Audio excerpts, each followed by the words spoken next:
What is up, everybody? Welcome to Barrel Age Flicks. How you doing, buddy? I'm doing good, Stu. How you doing? Doing good. It's been a long time since we've done a episode together. That's been too long. I mean, the beginning of the year. I mean, Yeah. it's already like it's April 1st tomorrow. Damn. Yeah, it's April Fool's Day tomorrow. All right. So technically, me and Stu, I think we talked about last time we were going to be doing an episode where one person loves a movie and one person hates the movie. Yes. So I am doing the movie that Stu likes, but I do not like. So kind of like a BAF love and hate situation here. So this is going to be interesting because we're going to be flipping around the next episode, but I'm still fucking trying to figure out what to do. Yeah, it's kind of hard because me and Stu have a lot of common movies. taste. Yeah, similar tastes on movies. But please, before you watching this episode right here, please make sure to subscribe to our channel and also press the notification settings, please, because we do a lot to make this show and we have a good time doing it. A lot of reviews and everything else. You have to check out our library.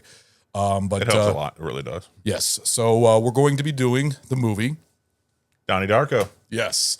Which I believe there's two versions of it. I watched the director's cuts. Stu, which one did you watch? I've seen them both numerous times. Yes. So and like I said, this is a love-hate thing. I've seen this movie probably a total of 3 times in my life. First time I saw it, I was like, didn't understand it. I was like, what the fuck is this shit? Second time I bought like a collector's edition from Arrow Blu-ray. I was like, oh, this is a great edition. I'm going to go ahead and buy this out and check this movie out. Watched it, and I was like, sold to eBay. I seriously got rid of it. I was like, it was a nice, like, with a, flip disc and everything else, had a book. It was it was a nice big collector's edition, but I went ahead and got rid of it. So then when Stu said he wanted to do this for the movie that I hate, I was like, fuck. So I went ahead and got it to watch again.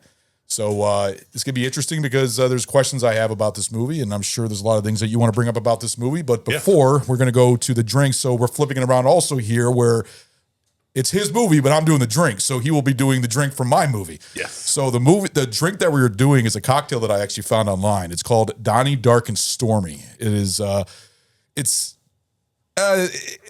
looks very interesting here. So the Donnie Darko Stormy recipe, it's 2 ounces of Gosling's Black Seal rum, and it's a 1/2 ounce of lime juice freshly squeezed, and ginger beer to top it off. So in basically a lowball glass, and add some ice, to give it some chill. But it's not really dark. It's kind of like a brown color. Yeah. But those are the ingredients. Maybe I should have put some black food coloring in there to make it black, but No. I don't know. Maybe if you did the black food coloring, you kind of did it like spinning it in. Yeah. So like at the end of the movie where you had the spiral happening. Yes. Coming down. Yeah. That would have been kind of fun. By the way, that kind of remind me, those little things that come out of their chest remind me of the Abyss. Yeah. You remember the Yes, Abyss? that absolutely does. Even Sammy was watching this. Why do they have little Abyss things on their chest? It's just like so. But like I said, we'll talk about it. So let's go ahead and try this drink out. Prost. Salute. Thumbs up.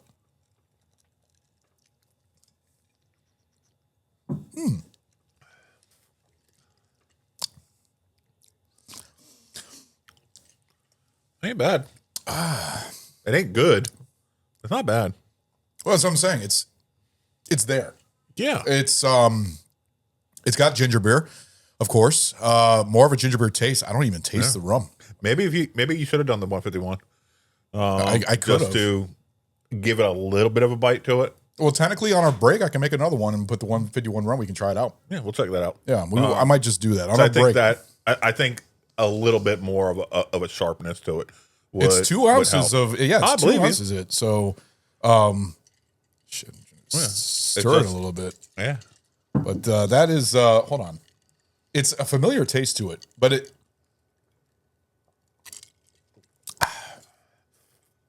Like I feel a little bit of the lime in there. Yeah, just a little bit. A little bit on the back end. But it's like a watered down ginger beer. I wonder if I do it with. I mean, well, no, that would be weird if it was neat because I don't have the beer cold. It was no. We definitely want it chilled. Put some ice, yeah. It does. Like I said, it's not bad, but it's not great. No. But shit, you want to go first? I'm gonna go ahead and give it a half thumb. I like ginger beer. This is like a watered down ginger beer, and that was a very loud notification from Ron's brand new computer. God damn it! I forgot to mute my computer. Oh, so no, that means Ron, you can take a spin on the punishment wheel. Shit! If that thing goes off again, I'm gonna be loving slaughtered. Please do grab something yummy or something like that. Nope. Please. Oh, it's a self-destruct. All right, this will be different. All right. Got to get that self-destruct. We got it right there. We got it right. Oh, wow, the Lord taste to go with the ginger beer. I'm really curious how that's going to turn out. Something. Oh, be a nice little chaser. Let's see how it goes. God damn it, we're already in already at the. But at least I get to join you. Yeah, so it's a punishment for both of us. But this really isn't a punishment anymore. This is kind of pretty much used to this. All right. Salute.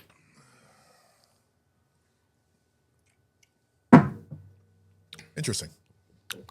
All right. I swear to God, this shit is like getting better with age. It doesn't hurt me anymore. Like I have no problem with it. I'm getting better notes out of it the more we drink it. We need more bottles. I think we only got one more bottle left. We're almost out. Ow! I just busted my knee. All right. Anyways, so I'll give it like a half. A half thumb. Yeah. I'll actually give it a little higher. I'll give it a 3/4 of a thumb. Okay. Like I said, it's not bad. This is actually pretty refreshing. It's ice cold. It's the ginger beer taste. I mean, you can't go wrong with ginger beer. You know, just like birch beer. I like birch beer too. Root beer, but ginger beer is actually really good, and it's really crazy that I don't taste any of the bite from the rum at all. Like I don't see this being like an alcoholic. Like it does not taste like there's alcohol in here. No. So, which is weird because there's 2 ounces of rum in here. So I'm really curious what the 151 rum is. I think we're going to go ahead and try like a smidget of that just to see how it tastes. But I think it'll be. I think you'll be able to taste it a little bit more. Yeah, but only a little bit, and then I think it's going to make this drink dangerous as hell. Yeah. So you got a half, I got a third. It's not bad. Like I said, I recommend if you want something cold and refreshing and you like ginger beer, there you go. It's a ginger beer that will give you fucked up if you drink multiple and you don't even realize it's got alcohol in it. So, so that is the drink that we got today. So now we're going to go into the details of the movie. So Donnie Darko was released on October 26, 2001. And I do remember this movie when it came out that there was controversy about the engine because it was around September 11th. Do you remember that? I don't remember the controversy.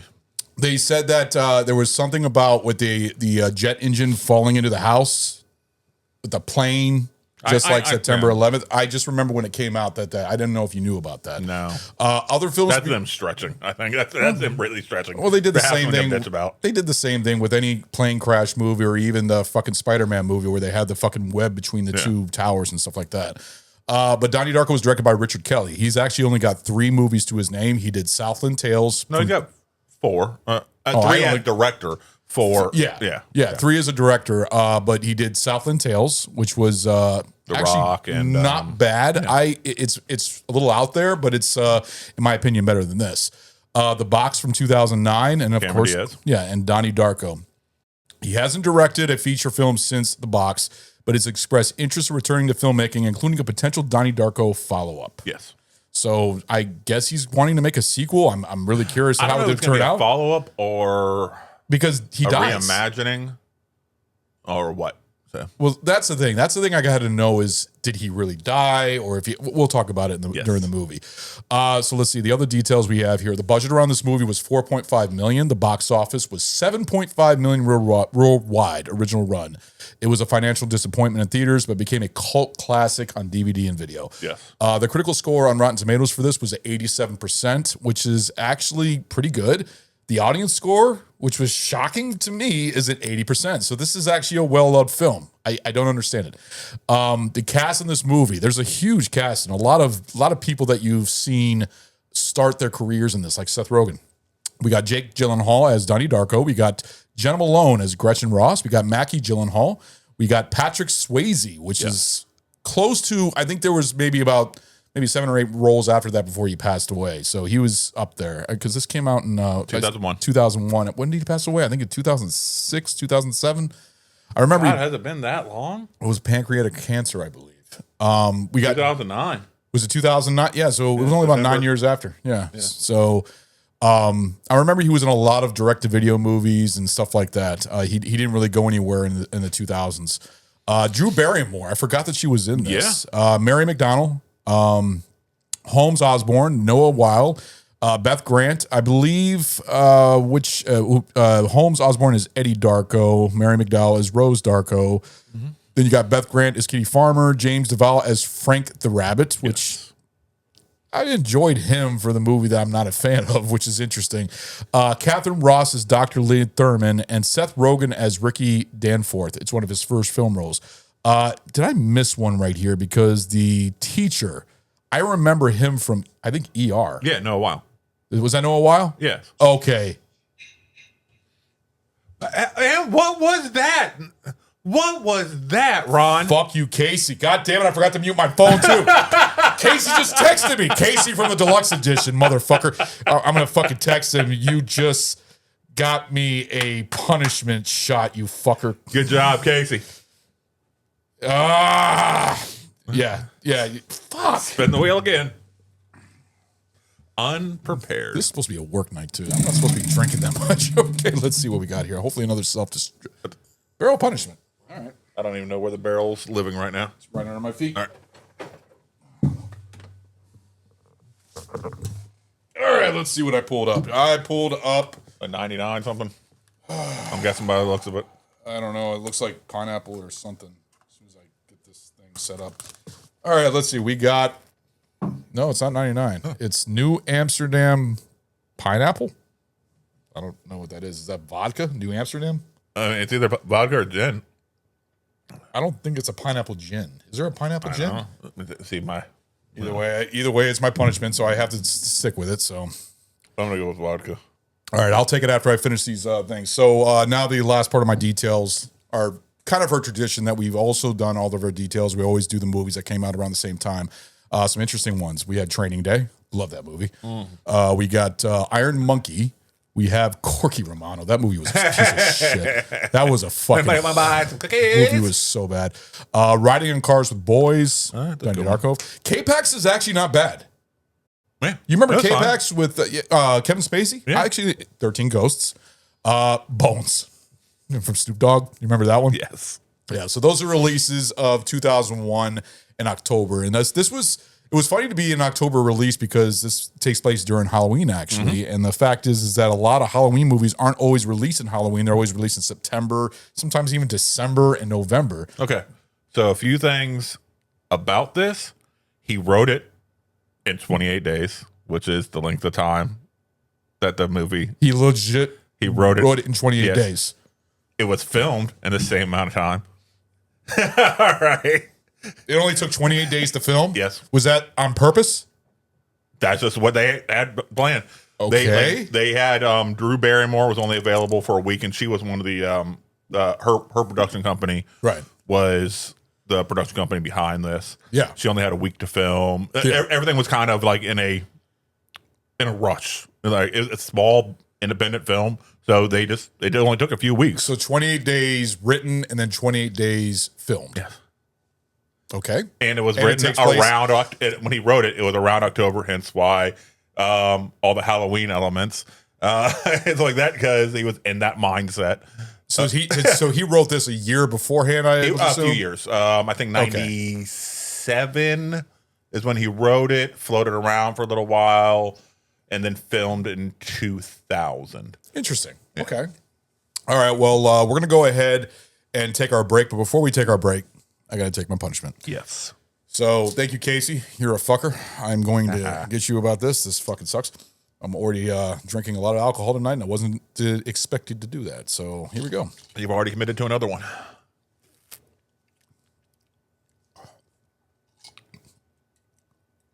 I guess it's pineapple vodka. Yeah. It's fine. It's pineapple. Yeah. I mean, it's not bad. It's actually not too sweet, which is actually That's surprising. I would have thought it'd been very artificial. it is artificial, but it doesn't have that ultra sweet that I've had on other drinks like cranberry or something like that. Pineapple is a sweet fruit, but I think it's a little bit more mellow than other fruits, in my opinion. It all depends on how much sugar you put in it. But no, that wasn't too bad. It was an easy drink. So we're going to go ahead and take our break, and we'll be right back, and we'll talk about this movie, Donnie Darko. And see how many more times Ron can get fucked up. I don't want that happening, but we'll see what happens. It could very well happen. So, all right, guys, we'll be right back. Hey, having a hard time trying to stay up, trying to record these podcasts late at night? Or are you up late, working, driving trucks, working in the shop, trying to provide for that damn family of yours? You need coffee. Well, let us tell you about this one company we got right here. It's called Coffee Bros. Now, they got a very select blend of different roasts: light roast, medium, dark, espresso. Now, each one of these has its own flavor profile. These two brothers from New York made this amazing company with an amazing coffee that you could order online. So you just had the espresso roast. Yes. And did that thing wake you up? I couldn't go back to sleep. Oh, man. It was smooth. Nice. It had that nice chocolate taste to it. You can just taste the chocolate. Mm-hmm. And it doesn't give you that bite like other coffees do. Or bitter. No, definitely not bitter at all. This is smooth, sweet, aromatic. This coffee here will absolutely wake you up when you need it to. The coffee here is dedicated to freshness, quality, and consistency. Use the code BAF10 to get 10% off your entire order. The link for the website is in our show description. And I'm telling you guys, it's worth it. This coffee keeps you awake, especially for the late podcasting that we do. Yeah, it's very much needed. Try out Coffee Bros. Coffee Bros! All right, guys, we are back, and we have more alcohol. Yes. So we went with 151 Black Seal rum. Let's see if we can test it this time. See what the difference, see if it has a kick or anything like that. So here we go. Oh, I could taste the alcohol in that one. A little bit stronger, yeah. A little bit stronger. Yeah. But not like bad strong. No, it doesn't kick you in the teeth. No. It's not bad. It's like, okay, now we know this has some alcohol in it. All right. Well, let's go ahead and give a review because I'm actually going to put it in the card, hardcore version. Yeah, and that'll regular. work. So I'll That'll put work. hardcore version. So hold on, let me take another sip just to get an idea.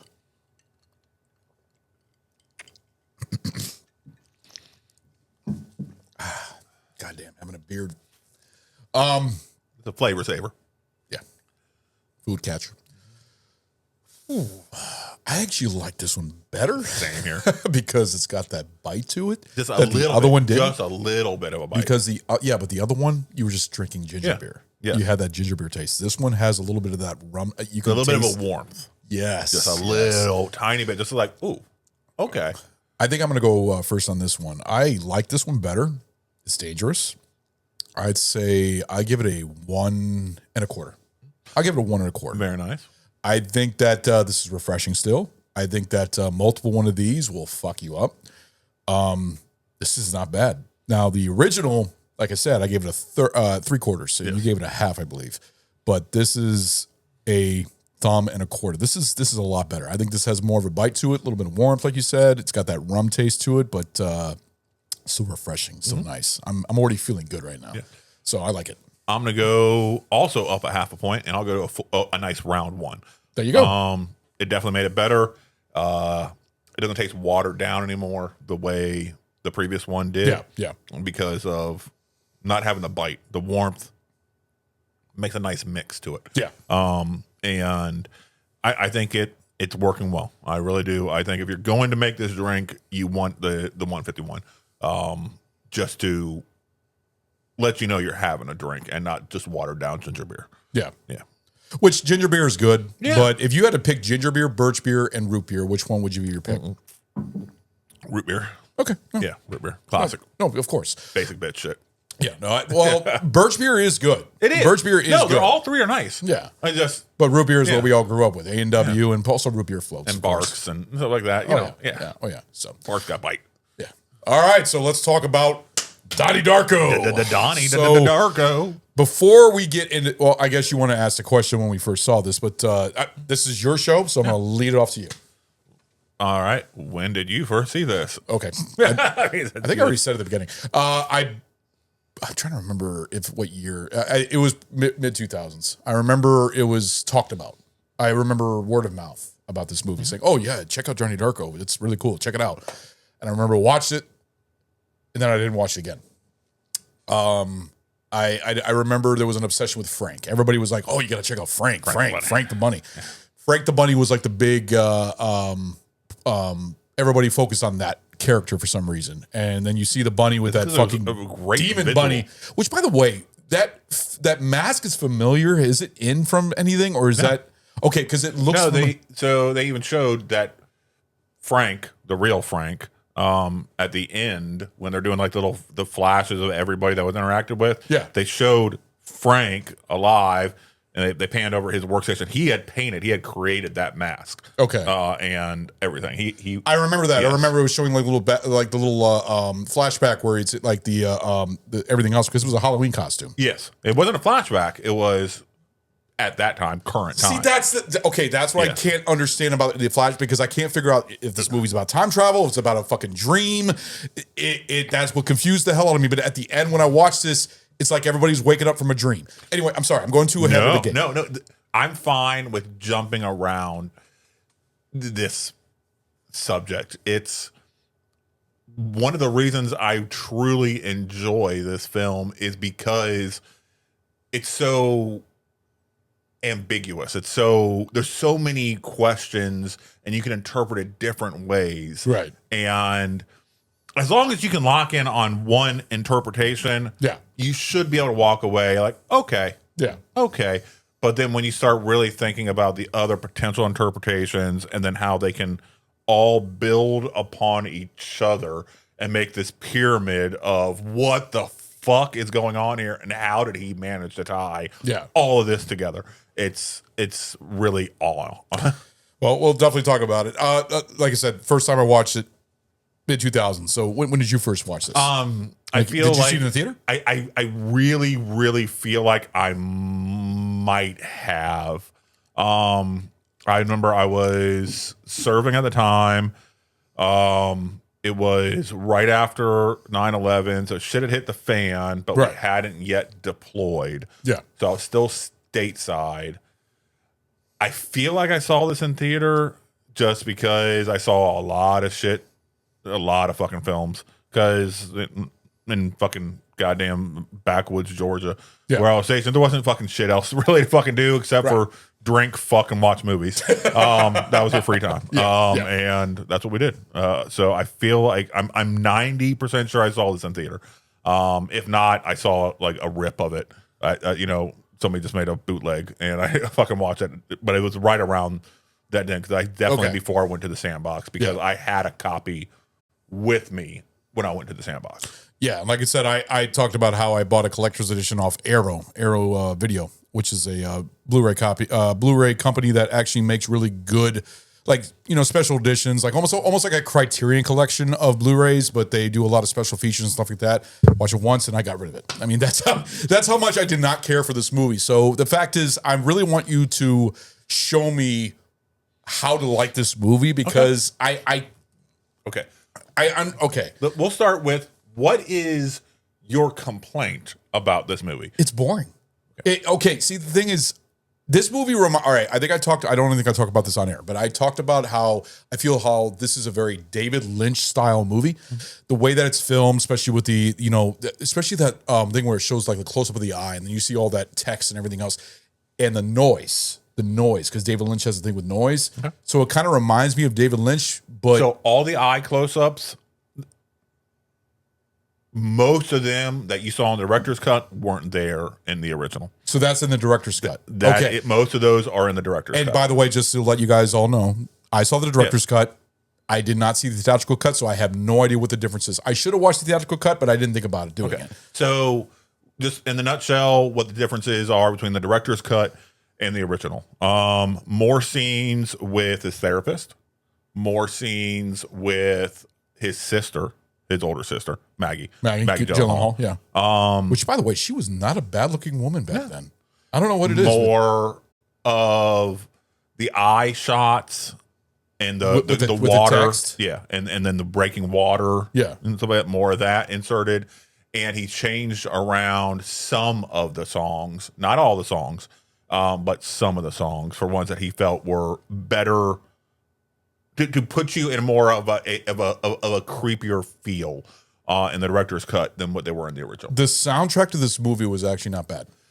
Everybody remembers it for the final song. Not even the final song. They had that whole 80s song in the beginning. In Excess did that one. That was something he put in the director's cut. That wasn't there. That wasn't in the theatrical. So what was the original?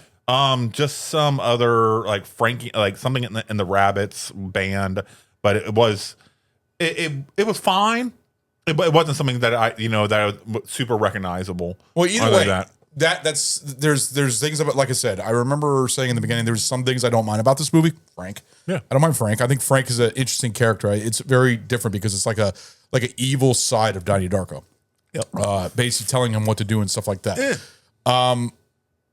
But the music, the Mad World. Or another thing about sorry, I just have to get this out. No, go ahead. I think we're gonna be jumping all over the place. Something about the director's cut in the original. All the text you see, talking about what was in the book, none of that shit was in the original. None of that shit was in the original. That was all put in. Ooh, wow. In the director's cut. All of it. So all those little mid-chapter scenes in the movie, those 100% were put in the director's cut as a way to try to explain what's going on. Even the dates? Yes. The calendar dates? No, like, that stuff right there. But no, in the book. Like, all the stuff they would show from the book explaining what's going on. Yeah. And shit like that. And talking about, the world will end in a black hole. All that shit. Everything that came from the what was it? The History of Time Travel, whatever it was fucking called. The book that Grandma Death wrote. The doctor came in, which is actually a scene that you want to talk about sometime down in the episode. But all that came in the director's cut. And he put all this shit in there as a way to, his own words, give one potential explanation to what the fuck's going on. Okay. Because his own admittance is he doesn't know for sure what the answers all are of what's going on. Okay, see, I have so many fucking theories. I have so many theories in this movie because the movie deals with time travel. It deals with death, of course, with Donnie Darko, because the whole beginning about the whole engine falling through the house, but then at the end it falls through it. So it's like time travel again, or is it a dream? Because then you see all this little like side camera going motion where you're seeing all these characters. You're seeing the fucking pedophile Patrick Swayze like sweating in bed, like, oh god, I did that, and everything else. And then you see all these people just thinking or crying. It's like they woke up from a dream. Everybody was touched by what happened, which I think they woke up from a dream. So I have a feeling that it is a dream. Another one is it was all just Donnie going fucking psycho, just having his psychosis come out. But the thing is that another one is he's a Christ figure.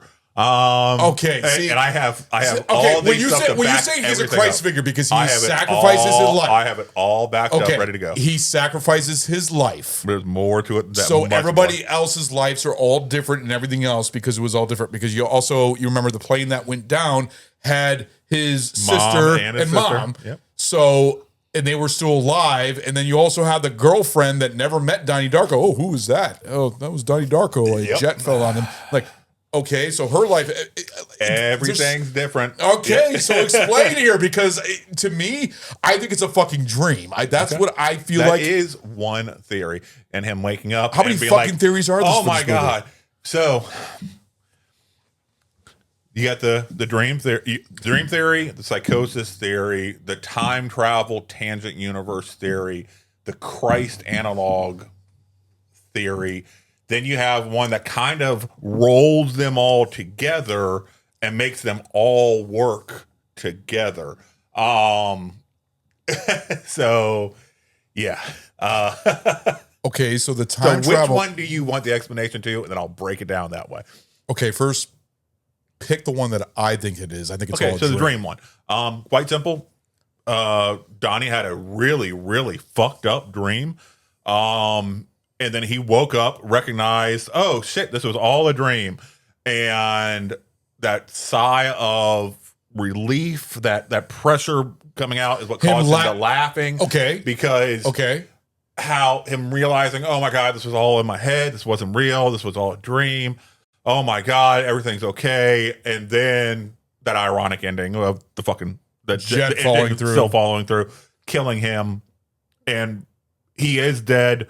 They did film a scene with a giant fucking rafter through his fucking chest. And then like, all right, they're like, yep, nope, this is too much. Yeah. So they're like, we ain't going to show that. Right. It's basically implied he was in bed when an engine fell through him. Yes. It's implied he's dead. We don't need to show it. Yeah. All right. And then everybody else waking up, his dream was potentially powerful enough. So it was almost like a web dream where his dream connected to all the other people's dreams. Yes. And then they woke up to the point where it's like they didn't necessarily recognize the dream, but they recognized the super strong emotional aspect of the emotional wave have gone through. Which, by the way, at the end, this is a quick question: Drew Barrymore and the teacher, were they together? Yes, they were together throughout the whole movie. Yes. Okay, somehow I missed that because at the end I saw them in bed together. I was like, oh, they're sleeping together. I didn't. Yeah, know that. I mean, it's never it's never directly talked about. It's never like a focus point of a side story. It's just two young, attractive teachers, working together. Right. Odds are they'd find their way to each other. Yeah. Probably. And that's what they did. It's just showing, the reality of what's going on. They're still humans. Okay. All right. They still want to fuck. All right. I see that. But the thing is that even the pedophile is like sitting in bed, waking up, and he's like weird, emotional. He's like, the emotional he's like all worried and everything. Like he feels like regret or almost like, like, what the fuck am I? So is he a pedophile or is that just a dream of him being a pedophile? If it's a dream, you don't know. None of this we know for sure. See, if it's just a dream. See, okay. So the thing is, when he's laughing, I feel like the whole thing about time travel is that he actually time travels and fixes all this to the point where he feels like he needs to die to save everybody else's life. So he's becoming a sacrifice. So he's like, well, I might as well just fucking do it and just fucking die. And then he dies. That's how I see it. So there is a group of fans who think his sacrifice didn't need to happen. That the second he returned back to that early October night when the engine was getting ready to fall down and he woke up, he could have got the fuck out of the house. The job was already done. The engine was pulled down. The job was done. All right. And he could have gotten down. That's what the object needed to happen. That engine needed to come down from, this is, we're talking about time travel / split universe. Right. What they refer to as a tangent universe throughout the film. In the little book, the little things they refer to as a tangent universe. Is this all from Richard Kelly's mind, or is this actually? Yeah, 100%. So he drew some inspirations, throughout his life, weird shit. Okay. This was based on a book with him, like that. He had an idea of. He read a story when he was younger of a piece of ice that fell off of a plane, landed on somebody's house, and crashed into the bedroom, and they weren't there. And it would have killed them if they had been there. You talking about the toilet ice? So that is potentially what it was. Like MythBusters did that. Where basically they released like the fucking blue ice. But he took that idea and he's like, I want to write a story about what happens if you were that person that lived, that wasn't there. I give him credit. It is.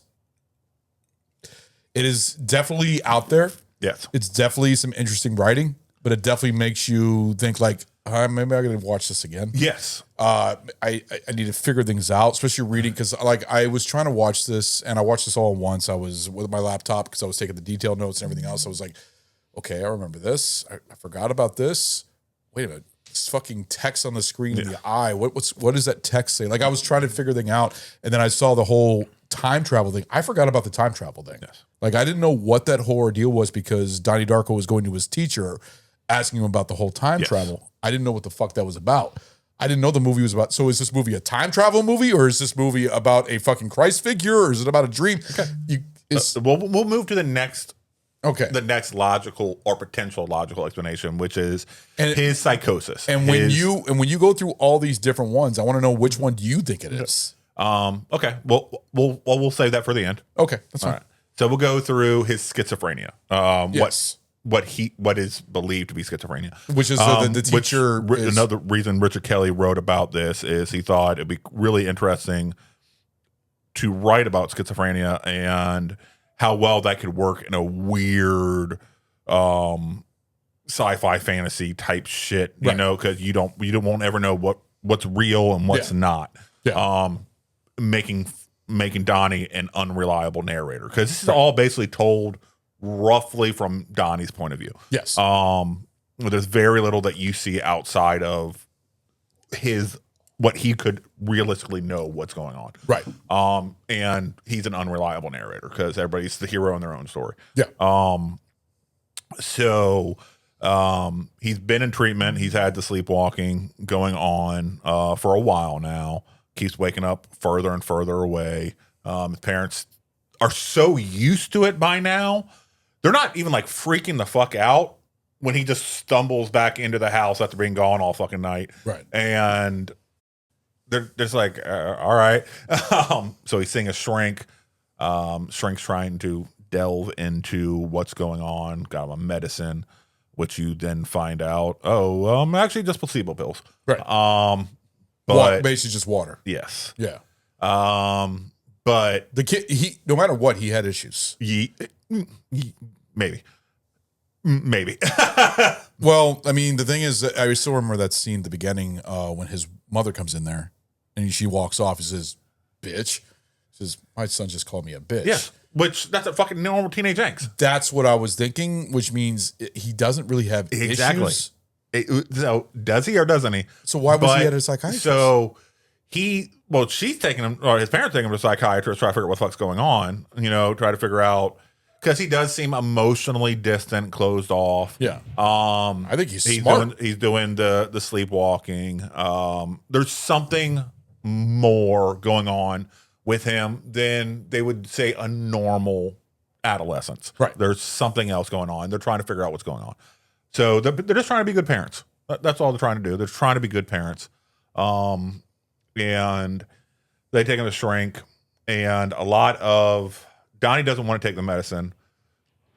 And they kind of imply that through when he's having his breaks when they're talking about him, and the eye and the text going over his eye, and then the serene water, because maybe it's implying, this is what Richard Kelly said, it's implying that it's him struggling against breaking out of what the chains are of the medicine and the psychology and everything like that, try to get to a sense of peace, right, which is what the water represents. That's the waves.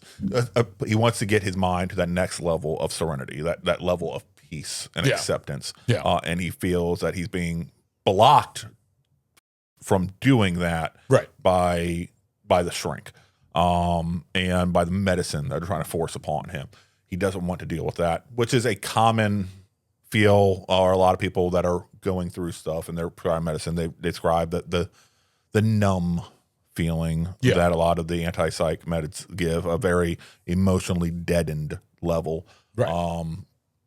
Which it's a challenging situation to be in, because you're like, all right, don't want to get better, I don't want to do, but if that means I'm feeling numb all the time, is it worth getting better? Yeah. What's what's worth it? Is the juice worth the squeeze? Well, the thing is, when they do the hypnotics with Donnie Darko, especially it's when he's talking about Frank and everything else, he's talking almost like a child voice. Yes.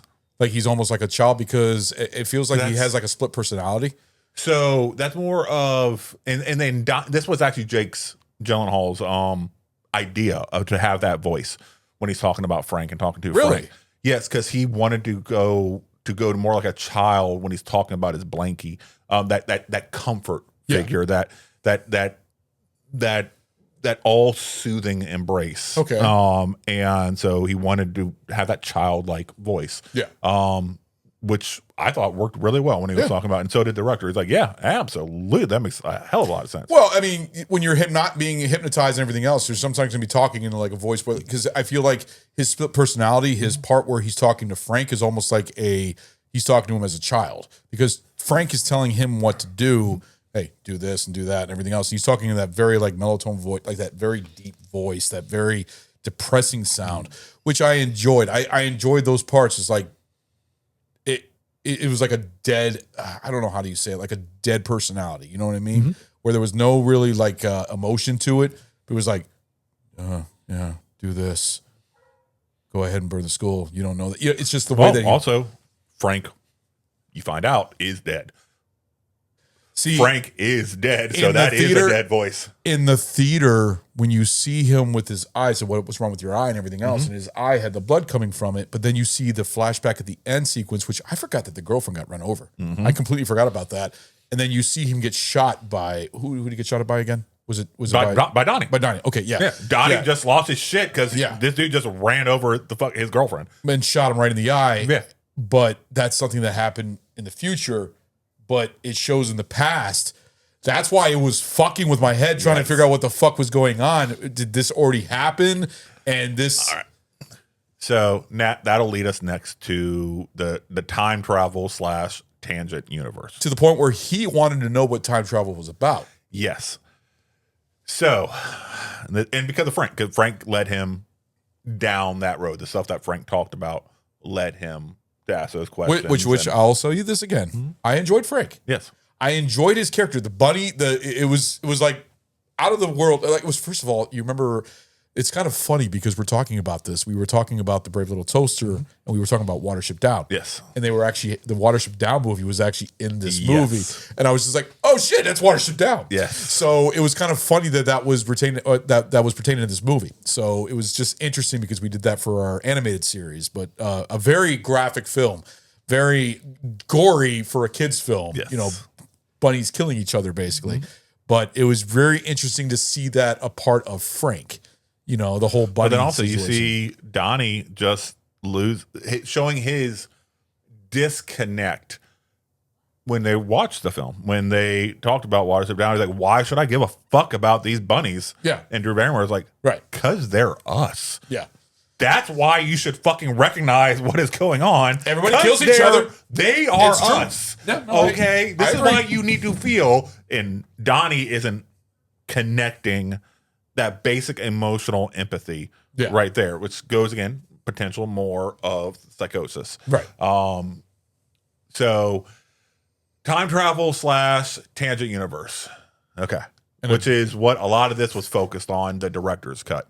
And that's was the theatrical edition, did it have the whole time travel with the fucking abyss looking things? Oh, it had all that shit. Okay. But it had no explanation for it. It had it was all weird. So everything that was in Grandma Death's book, that they showed on the screen, explained what's going on. Explained about the tangent universe. Explained about the manipulated living and the manipulated dead, which Frank was one of. Right.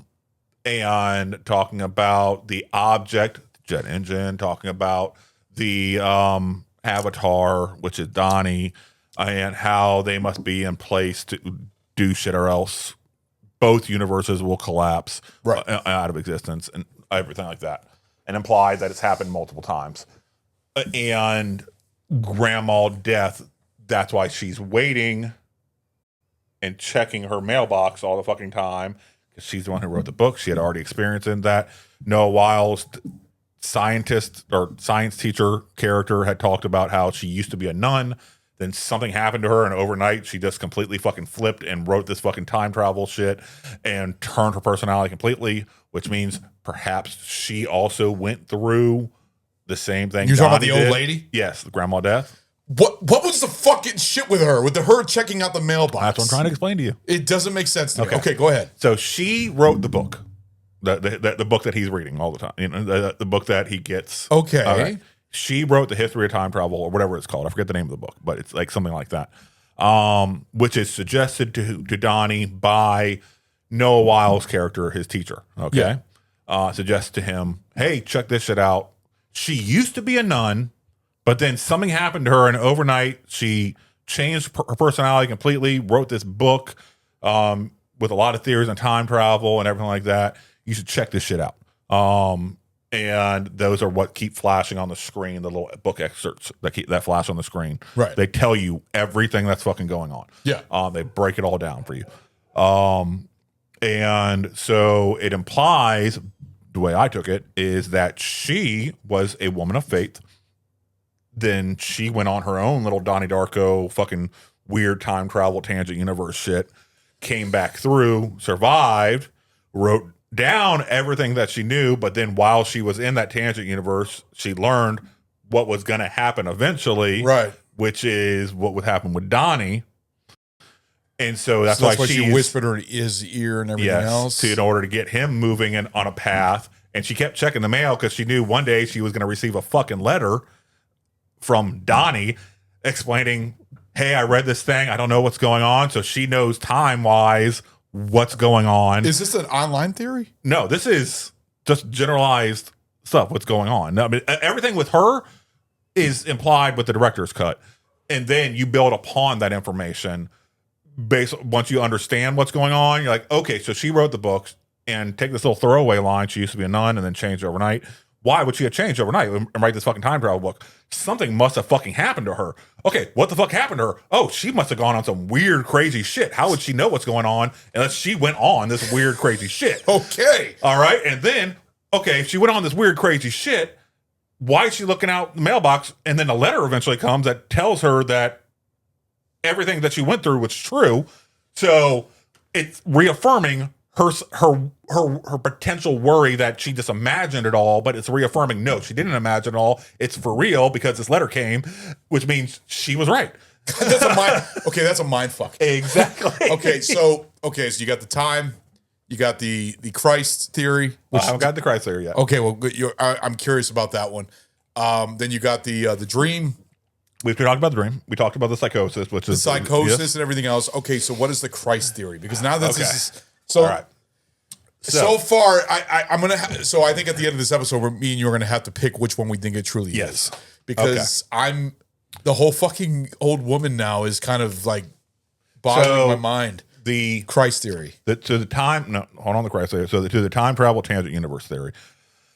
What kicked off this whole tangent universe was something from another universe ripping a hole and coming into our universe. Okay. And that thereby created an entirely other timeline. Okay. So think about the Back to the Future. And he even references Back to the Future, what a fan he is. Yeah. That's a way of saying, all right, that's the way, this is the understanding time travel we need to understand. Something changed here, which created a different timeline. Right. All right. You still have the main timeline.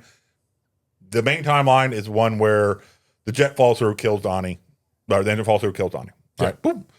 This one, engine falls through, but it's an engine that falls through from a different universe, and Donnie lives. And he lives because Frank told him to get the fuck out of the house. All right, told him to come down, meet him, keep on coming. All right, meet him at the golf course type shit. All right, comes through. Where he sees the pedophile. So, but in the morning when he wakes up, yes. Yeah. So it creates this tangent timeline right here. All right, so the main timeline, tangent timeline. Everything that we watch from the moment that he wakes up the very first time, wakes up and comes into his house, that's entering into the tangent universe. Yeah. Until the very, very end where he's back, it comes crashing into him. That's back to the main universe. Okay. Right. So you have all this shit going on. It's created by this engine ripped from another universe, which they even talk about. The FAA wants everybody to keep their fucking mouth shut.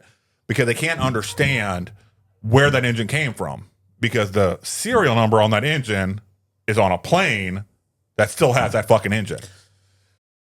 That's why they don't. That's why they can't understand where that is. So everybody's like, keep your fucking mouth shut. We'll pay for everything. Just shut the fuck up because we don't know what's going on. Okay, so is this the first explanation of the multiverse? Because there's different universes, basically? It's not the first one, but it's using that idea. Yeah, because the multiverse has been kind of a thing of something split house. Yes. Yeah, different universes. But the problem with the tangent universe in this timeline and this world, right. The tangent universe cannot exist at the same time as the real universe. Eventually, if something doesn't happen to correct it, then the main universe will die. All universes will die in a black hole. Okay. So something has to happen to correct the error, to correct the original problem. Sort of like the Loki TV show timeline. We're talking about the branching timelines. We need to branch, cut off these other branches. I saw the last episode basically where he's kind of like almost like the god of the. So you need to prune these other branches to keep the main timeline alive. Yeah. Otherwise, everything collapses. So it's that type of theory right there, and that's what Donnie does at the end. He realizes he's created everything to happen. By him going through all of these people that he interacted with after he should have been dead, or after the original accident, eventually led him to this point of running into this girl he falls in love with. She dies. He loses fucking shit. He kills the guy who killed her, Frank, which thereby creates a spirit who now has more power, what they're known as the manipulated dead. The manipulated dead now has more power because they're not controlled and confined by the same limitations the living people are. They can travel around and do shit.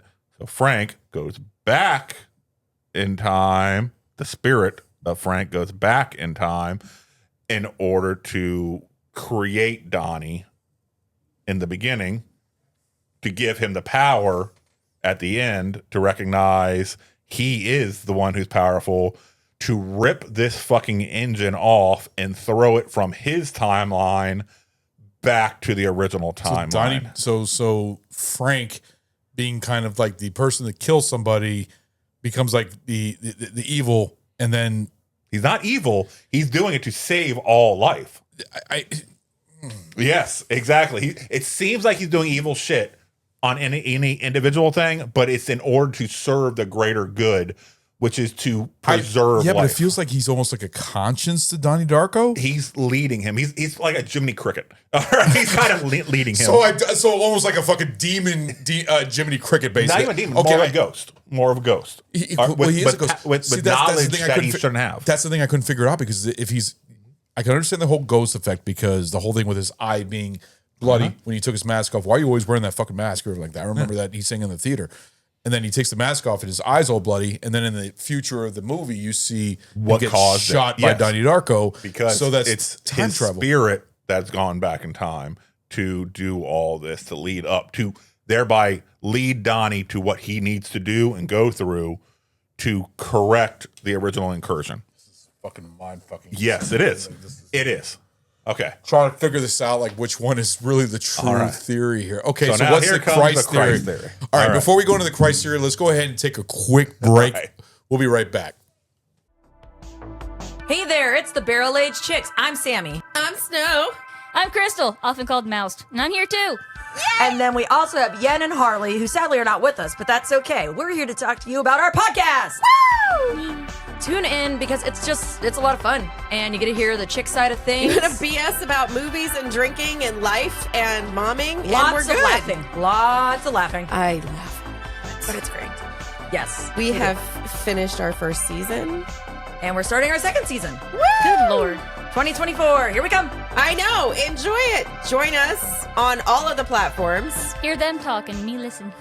You talk. You can find us on Instagram and Facebook. Pretty much anywhere you can hear voices on a phone. And yeah, so give us a follow. Check us out. Watch us give Ron aneurysms. It's the best part. And thanks for listening. We will talk to you soon.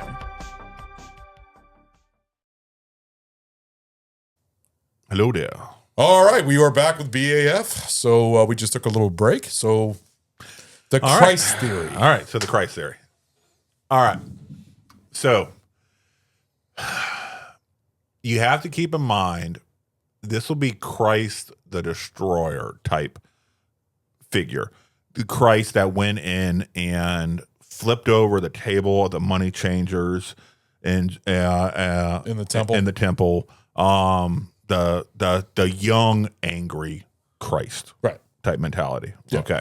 So have that in your mind, not Christ the Redeemer, Christ the Destroyer. Okay. All right. So, we'll just go because we've talked about numerous times about Patrick Swayze being the pedophile, Yeah. and being the piece of shit that he was. He was good for actor wise. He did good Yes. of what he did, especially the whole. I actually enjoyed the scene when basically Jake Gyllenhaal calls him out. Yes. When Donnie Darko calls him out. I'm getting ready to go right to that Okay, scene. go right ahead. now. Go ahead. So he calls him the Antichrist Right. in that one. So let's go ahead and let's look at that a little bit closer. The Antichrist is going to be an agent of Satan or Satan himself. Right. Child of Satan. Somebody who's going to bring about the end of days. So somebody pure evil, piece of shit, horrible, horrible individual. Yeah. Right. But he's also going to be a snake in sheep's clothing. Right. That's how he's going to get people to accept him. Yeah. All right. He's just going to be a smooth talker, selling people what they want to hear. Fake evangelist, basically. Exactly. Yeah. Which is his character throughout this whole fucking film. If you think about it, every time you see him, he's slimy. He is fucking used car salesman. What's slimy. that evangelist that actually was found out to be fake, basically, just for all the money and stuff like ton that? of them? With, yeah, I mean, there was one that was on All of TV. them? Yeah, I know there was one famous one that was on TV and stuff like that. I forgot his name. Okay, there's a lot of them. I will. I'm not So even being he's anti. basically like a character based off of one of those type of those Yes. people. Okay. So, he talks about earlier in the thing when he's going through his stuff. All right, teens these days, they're tempted, and these are his exact words. Right. They are tempted by drugs, alcohol, and sex. Yeah. All right. So you go back to the Bible. How many temptations did Satan do to Jesus to try to get him to come aboard? Multiple ones. 3. Okay. All right. Yeah, I 3 wouldn't know the exact number. All right. And Jesus makes through those temptations. Yeah. On the other side. Throughout this film, Donnie bases drugs, the cigarettes. So after he survives, those little fucking fucks at the bus stop. Well, hey, you lived, man. Have a cigarette. Right. All right. Oh man, how is that, man? Yeah. All right. His stupid little two friends. Drugs. Yeah. Drugs. All right. He's hanging out with the friends. They're talking about Smurfette being a whore and shit like that. And Donnie shuts him down. Donnie's drinking throughout the time. Yeah. Alcohol. Okay. The temptation of alcohol. And then he ends up fucking his girlfriend. Sex. All right. He makes it through all 3 of those temptations. Does he fuck her? Yes. Is that okay? That's the scene when she was up in the bedroom with him. Yes. Okay, I Yeah. didn't know if they actually fucked her or Yeah, they just and made then out. it's implied that they fuck multiple times afterwards and shit like that. You know, wake up in the middle of the field and shit like that on a blanket. Okay. And he comes home. I mean, it's like how fast a teenage relationship Yeah, progresses. and there was a lot of things about him being a teenager that I remember. Being a kid myself, Yeah. being a teenager myself, the way he acted and stuff like that, the way he talked, it just reminded me of Fuck ass. Yeah, Fuck ass. All right, he calls her a fuck ass. Yep. I'm like, that is absolutely a teenage fucking put down. the two friends that, especially the two guys that talking to the fucking little fat Asian Yeah. chick. Oh, they are so mean to her. What? All right, was she in love with Donnie Darko? So, if you watch throughout the film, and this goes on to more of him being a Christ figure. Don't tell me You he watch was her- like a Mary Magdalene. You watch throughout the film, they're giving her shit. He tells them to fucking stop it, leave her alone. All right, Mary He's like, hey, Magdalene?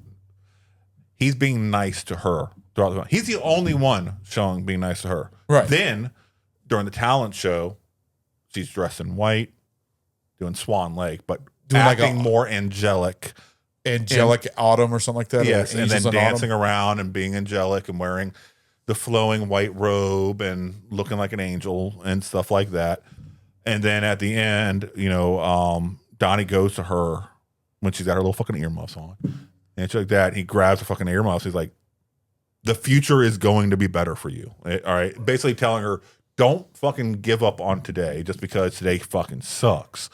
It's going to be better. So Mary the Mad. future, Mary Mad. Okay, see, that's what I thought. Exactly. Okay, good. So I And wasn't. then he carries her with him by wearing the earmuffs. Right. So like that, he carries a part of her. He takes her wanting to shut out the outside world. He takes that into himself. Okay. All right, he takes her issues, her sickness into himself. Okay. All right, and continues on. Yeah. He tries to fix the world through two different means. First, through by flooding the school. Yeah. All right, busting the water main. Yep. What did God do the first time he tried? Flood the world. Noah's Ark. Okay, there you go. Then The axe inside the statue, though. that is the destroyer part of him. That is him just being Okay. a destroyer, destroying a false idol. Okay. Oh, yeah. Okay. Jesus Christ, you're making my mind like trying to figure out what I'm going to think here. So that isn't enough. The world is still falling victim to this Antichrist, to this piece of evil thing. So first he calls out the evil. All right. He calls out the evil to his face. He calls out his name in front of everybody, calls him the Antichrist. Yes. For everybody to acknowledge, and they still don't believe him. They Okay. still won't turn their back on this demon figure. Right. All right. So he's like, all right, I must destroy this world. How does he destroy the world again? How's the next time God destroys the world? What does it come down with? Fire. Fire and brimstone, baby. Yep. What does he do? He burns The down pedophiles. the fucking house, Yeah. which thereby leads Okay. to the pedophile Okay. basement Was for this the, in the director's world mind? to see. Is this a theory or is this a director's So open there's a thought? quote from the director, and this sounds so fucking Because now this asinine. movie's starting to start biblical. This sounds so asinine. When he was writing it, his quote was, "Yeah, I don't know what's going on. I am writing it as a viewer." So he's just like, oh, right. It's as if the story came into his head and he's just writing it all down. He said, I didn't even go back and reread it because I knew if I reread it, I'd start to really question what the hell I'm putting down on paper and destroy it all. So he could just go I ahead just and wrote say- it all down and then immediately started sending it out to people. So he could probably be just thinking to himself, God's making me write this film. Just know. like he made the apostles and all that, write the Bible and Don't all know. that, the different Don't books know of the Bible. But he was like, I'm writing it as if I am a viewer of the film. I don't know what the fuck's going on. And when he made the director's cut, he's like, this is me just trying to guess what is So going he on. doesn't even know what the fuck he's writing about. No. No. But the shit that's coming up upon is biblical. It's got that biblical Exactly. comparison, especially with the. Okay. All right. Then, so there is a quote by a famous writer, and I forget. I'm pissing me off. I can't remember who said it. He said something along the lines, "If you want to sell a story to the Western world, make it a Christ story.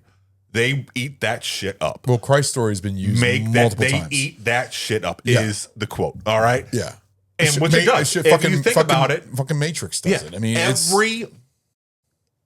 every Christ telling has some sort of following, some sort of acceptance. Yeah. We as Christian based countries and mentalities, since birth, we've been fed to accept this amazing story as amazing. yeah, but it's That's also what it been is. it's been adapted in many different type of stories. Yes, but it all boils down to this simple same formula. Yeah, but I can say that about a lot of Bible stories. does. Yes, 100%. The Ten Commandments. Yes. That story has probably been used multiple times. The Moses and brother Yes. and stuff like that. That's been used in other movies. Yes. So a lot of movies borrow from the 100%, biblical. absolutely. No, I'm not saying Yeah. Donnie is the fucking only one that ever fucking do this. No, Right. I'm just saying this is another example of you tell a Christ story. It don't matter how weird the Christ story is. Right. It's gonna get eaten up by the public. Yeah. All right. Yeah. And that's what it did. Yeah. Okay. And even if they didn't realize at the time, it's a Christ story. Right. And to support more of the idea that it's a Christ story, that it's a God Christian based story, they talk about the paths of destiny. Well, him sacrificing himself, he's basically That'll be crucifying at the end. himself to the point where Hence everybody why else. they filmed the scene where he dies upon wood. That they were like, okay, this is a little too much. But still, the fact that the director didn't even know what the hell he was writing, he was just writing it as a viewer. Yes. It's still kind of okay. So you got the time theory, you got the Christ theory, you got the in which he has, so he is the Christ, and he has to sacrifice himself in order to save the lives of everyone else. yes, I remember him sitting on the Yes. car and looking at the storm and everything And else. he recognizes that is what this must is what be this done. is what this is basically my destiny to die so everybody else can live happy Just like lives. remember when Christ was told what his destiny was going to be, he Yeah. kind of rebelled for a little bit and fucking fought against it until he accepted it. This changing my opinion of what I think of the story now. Yeah. Because I was going to be going by the dream theory. Yeah, Yes. dream theory. So we got the dream, we got the schizophrenic, we got the What if it's all right? huh? What if it's all right? That comes to the unifying theory. All of it's right. All right. So he has touched everything throughout this. Everybody that he's touched in their lives feel that on a cellular, basic, emotional strength level. Yeah. Even if they don't remember it, Right. it's ingrained in them spiritually. He wakes up from his dream. He does have mental issues. All right. No, yeah. He yeah. has mental issues. So Well, he has that- a split personality. it isn't a split personality. It feels It's- like one. But that's not. That's Frank. That's the spirit. That's the spirit leading him to do other things, which needed to be done, just like the Holy Spirit was leading Christ. So to if do the what needed Christ, to be done. so would you say that Frank was an angel or was Frank a Satan? No, Frank definitely not Satan. Okay, so he was an angel then. Not necessarily an angel, just a spirit. Just the spirit of the person that died in the past. Yes, that in order to go back and do good things. So he's which kind was of an angel then. angel adjacent. Let's say- Angelic. yeah. Okay. All right, he's going back to do good things because if he doesn't It's a really weird looking lead, angel. yeah, if he doesn't lead Donnie Yeah. down this path, if he doesn't bring Donnie through these steps, then Donnie wouldn't have been where he needed to be. His girlfriend wouldn't have been where she needed to be. Everything wouldn't have happened the way it needed to happen for Donnie to recognize his true power and his true potential. The flooding of the school, the fucking burning of the pedophile's house. What else was it? The go ahead and destroying of the false idol Statue. Yeah, that's the same yes, place with the flooding. flooding. It wouldn't have been there to be a friend to the heavier set angel chick. Yeah. Help her along. Wouldn't have recognized the world for what it was. Wouldn't have let him down the time travel thing. Wouldn't have let him down to come to grandma death. Yeah. And everything. None of that would have happened if Frank wasn't there to kind of push him in the directions he needed to be pushed. Okay. So we got our theories here. All right. So now I have to think which one I have to truly. So the pick, unifying theory says, yes, Donnie was crazy, but he was crazy only to a point. This wasn't all just in his head. No, Yeah, but I feel like it was his destiny. exactly. So the destiny part, which is you're talking about free, even Noah Wild's character talks about, you're discussing free will. If you see your destiny, then you can choose not to do it, which thereby means it's not destiny. Right. But then you're coming to the argument of God. Yeah. If God exists, God says he grants us free will whether to choose to follow him or not. Yeah. But God also knows what choice we're going to make. So does free will actually exist? That's a philosophical question Yeah. that's way fucking deeper than we have time to try to dissect, because there is no true answer Right. to that. But they basically come to that, and Donnie's argument is just because you see the path you're on doesn't mean you're going to change the path you're on, because you're following God's channel, God's path. Right. You're following the one true path. And that's what he sees, everybody's destiny, everybody's path that they're supposed to follow. Okay. And whether you see it or not, you should still follow it. Okay. All right, because that's God's path. Right. In Donnie's mind. Yeah. So Donnie, in the unifying theory, yes, the tangent universe happens. The time travel happens. The tangent universe happens. Donnie thereby becomes the Christ figure of this tangent universe. And thereby a Christ figure of our main universe, because he's going to sacrifice himself and that entire universe in order to save the main universe. Okay. All right. So he is the Christ figure in the tangent universe, a Christ figure in the main universe. Okay. Interesting. And just because you sacrifice and give yourself over doesn't mean you get notoriety for what you do. That's not why you should be sacrificing yourself. You should be sacrificing yourself not to be known and thought about, but because it's the right thing to do. Right. That's why you should be sacrificing yourself, and that's why Donnie does. So I'm curious what yours is going to be. No? I guess we'll find that out in the Pint reviews, because Yes. now mine's has changed. Good. Believe it or not. But my input on the movie, my review of the movie still hasn't changed yet, but I don't think that's going to. But we'll talk about the movie itself altogether. Now, a lot of people think that you should watch the original, the theatrical version first, because it is more ambiguous. does the director's cut take anything out?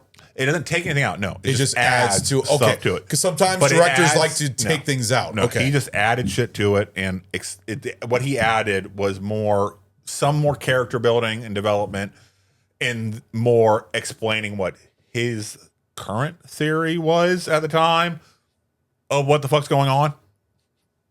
But even he admitted it might not be right.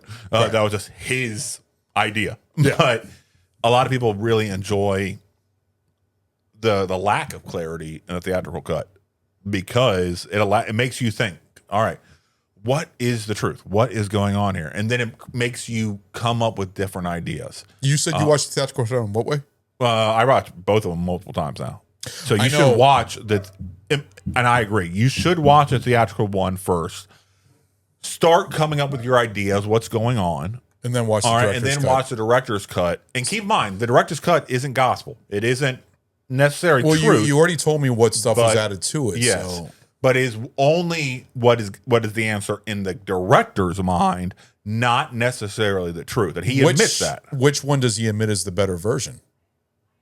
He doesn't say one or another the better version. He said, I put out the director's cut because people were asking me what the answer is, so I decided to throw out what I thought the answer might have been. So he made the cut because people were confused. They weren't confused. They just wanted more.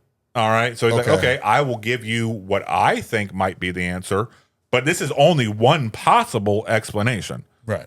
Still go by the original and go with your own thoughts, your own theories, your own feelings, and just appreciate my idea as something as a companion piece, not as the main one. Okay. This isn't Blade Runner, the director's cut. All right, the final edition or whatever, where this is what it's supposed to be. Well, fuck, Blade Runner's No. gone through like 3 or 4 cuts. So. This isn't what that's supposed to be. This isn't Superman He the Donner just- cut. All right. This is He just basically added a little bit to add to the flavor, basically to explain some things that some people may didn't. be explaining things. Yeah. He's like, here's my idea of what may be happening. But I don't like know you if it's said, true. he But he wrote was in a this- position where he could. But he wrote It's like a this fan as film. a viewer, as you said. It was more. He made it more as a fan film than anything else, and he had the ability to do it. Interesting. Okay.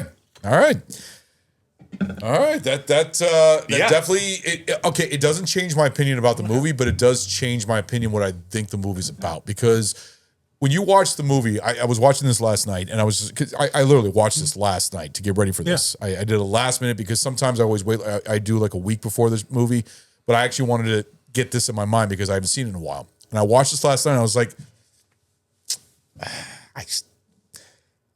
why is this movie loved? Like I kept thinking to myself, why do people love this movie? Super low budget, right? It's extremely, but I have no problem with low budget movies. I watch a lot of low budget movies. Super low budget. Yeah.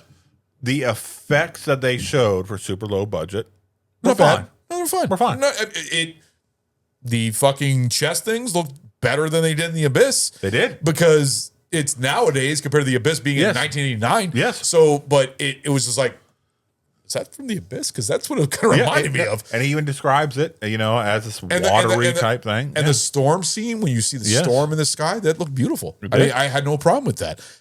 There really isn't that many special effects. Actually, the one special effect I enjoyed is when Donnie Darko was talking to Frank and he's like pressing against like the force field barrier or whatever. Yeah.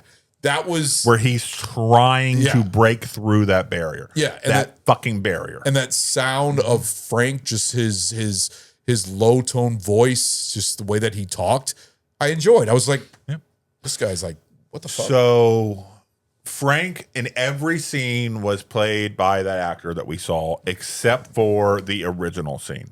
Let me see what the actor. Yeah, I'm blanking on his name, but the one that we saw get his eye blown out. Frank is James Duvall. James Duvall plays Frank, and the only movie I've ever seen him in, you said you've seen him in multiple, is Independence Day. He was one of the sons of Randy Quaid, the guy that was crazy for the aliens. But there's only one scene, and it was the very first scene filmed and the very first scene we see in the film, which is the one of Frank on the golf course, where he's talking about 28 days. Yeah. All right. Which I still think it's crazy. 28 days it was written and filmed. So that was actually done by, I want to say the DP was one in the suit for that time. Right. So there was a lot of conversation between Richard Kelly and the production designer of what Frank was actually going to look like. And so they settled on this look, and they talked about the first time the crew saw Frank just in the middle of the night, just fucking standing there. And he's like, the entire fucking crew in the bunny mask? Yeah. The entire fucking crew just shut the fuck up. And they're like, oh. Right? Well, and he's like, that's when I knew seeing the bunny in the had dark? It right. We had it right. Yeah. It's because of that appearance right there. It feels natural, but then it feels wrong. It feels like if you saw this, you'd run. I also have a theory. So, he looks freaky as fuck. So Richard Kelly talks about he doesn't know where the idea of Frank necessarily came from. He didn't know if it came from Watership Down or if it came from a dream or what. I have a personal theory. So Richard Kelly grew up not too far from here. Mm-hmm. He grew up in Midlothian, Virginia in the 80s. Oh, shit. Not too far from us. Not too far. So one of the things in Virginia folklore. Oh, shit. I know what you're talking about. The Bunny Man. Yeah. The Bunny Man. We've talked about that before. Yes, the Bunny Man was this crazy dude who escaped from an asylum. Yeah. Walked around in a bunny suit and fucking killed people and shit like that.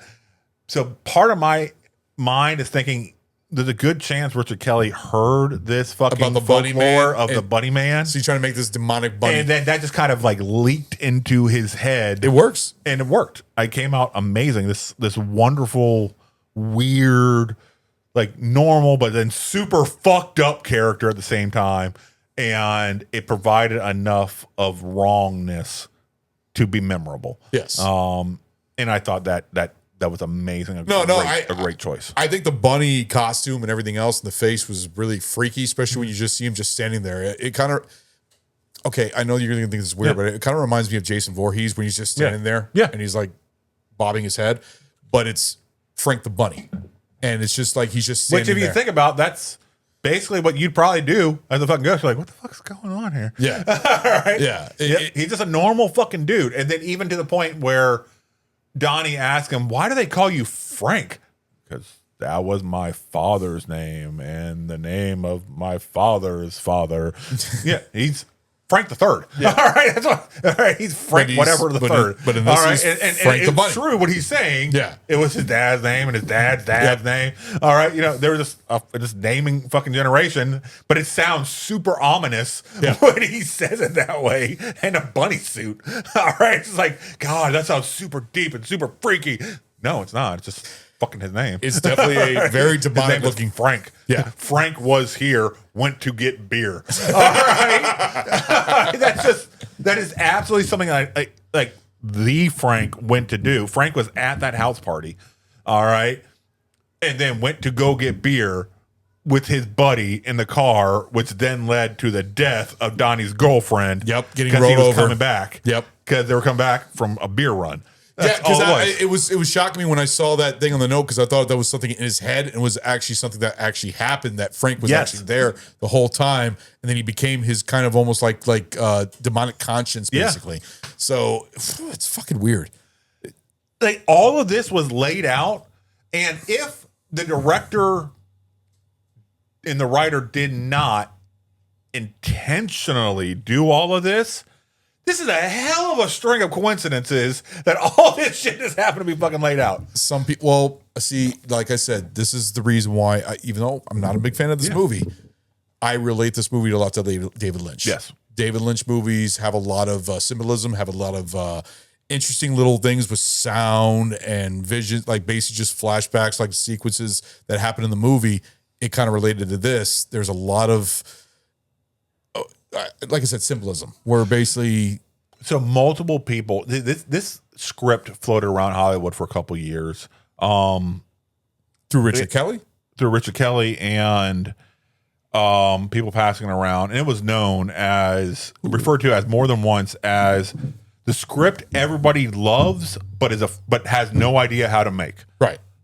They didn't know how to make, and what Richard Kelly was doing, he was doing something that was much different. He was sending the script to producers to read and then talking to them about it. When most people were like, all right, let me give you a 5-minute elevator pitch real quick. Yeah. Break it down. He's like, there's no way for me to explain this movie in a quick little pitch.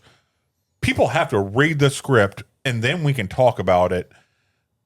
And if they don't read it or they don't understand it, then I'm not going to waste their time by trying to talk to them about it. Reading the script must have been really interesting for the actors, because it took a long time for anybody to sign up to do this. They had a few different actors on the hook. I'm sure they had multiple reads. So Mark Wahlberg was one of the people that they was going to do it. He said, yes, I'll do it, but only if Donnie can have a lisp. And they were like, no. Yeah. No. Donnie will not have a lisp in this. He already has enough fucking problems. Right. We don't need to throw something else at him. Then I'm not doing it. So then Jake Gyllenhaal did it with his sister. Yeah. And that's what Jake said. He's like, all right, I'll do it, but can Maggie play my sister? Like, yeah. Yes. She didn't really have a big role, though. It was a very small in the director's role. cut, it was a much bigger role than it was in the theatrical cut. So the whole what scene you saw in the theatrical cut or the director's cut was much longer than the theatrical cut. So the scene at the dinner table when they're talking in the beginning of the movie, that wasn't in the theatrical cut? A little bit shorter. Really? Yeah. So she really wasn't that big of a character. She was a very tiny character. No shit. Very tiny character. And his younger sister had the same amount, basically, but then she goes on to... With that dance thing? Yeah, but she goes on to have her own sequel, and which had nothing to do with Richard Kelly. It was only her and one producer had anything to do with the first film. There's a sequel to this movie that's called S. Darko, about Samantha Darko. Is that a full movie, or is it just like a short film? 100%. And she's like a teenager now, and she has weird shit going on in her life, and she talks about her brother dying, and I don't know why then I've she never heard of starts that. seeing shit, including the But fucking it's paths. it's not official. It's not like It's Richard Kelly doesn't acknowledge it as truth. It technically he doesn't have the rights. He didn't have the rights to the film, so it is canon. But that's weird. It's shitty. It's So shitty. It's not good. Do you think Richard Kelly wanting to make a direct follow up to this would be interesting? I think Richard Kelly, with what he's gone through now, He hasn't done anything. No, but what he's gone through as growing up now, he can, and seeing other stuff, he can throw another really cool feel to it. Yeah. So he talks about, so Francis Ford Coppola was interested in producing the film for a minute there. There was a line in the original script saying how parents these days have no idea what goes on with their teenagers and have no clue how to help them. Right. And Francis Coppola just talks about right here, this is what your movie's about. Right here. Right. The alone feeling that teenagers go through nowadays and have to deal with, and them trying to find their way in this fucked up world. Okay. This is what your movie is about and what you need to focus on. And Kelly said he took that to heart. He's like, I tried to focus a lot of this on Donnie's perspective, but even him being an unreliable narrator that he is, I made sure to try to focus it on his perspective because it was his feelings that were driving everything. Right. And that told the emotional tone that every scene was going through. Okay. And I was like, that's respect right there. That is respect. Even though it's somebody that you didn't end up working with, you took their criticism and their input to heart and paying the fuck ton of respect that you should to somebody like Coppola, and incorporating that into your storytelling. Right. Right. What do you think about the acting? The acting in this movie was good. I had no issue with the acting altogether. I thought even Patrick Swayze, for what the short role that he did, Important role though. yeah, which was interesting because he was kind of more of like the what would you call A life coach? He was a life coach. He kind of reminded me of I don't know why Requiem for a Dream for some reason with the drugs. Okay. You remember the one that was shoving the drugs down her throat, basically the whole TV host, everything like that.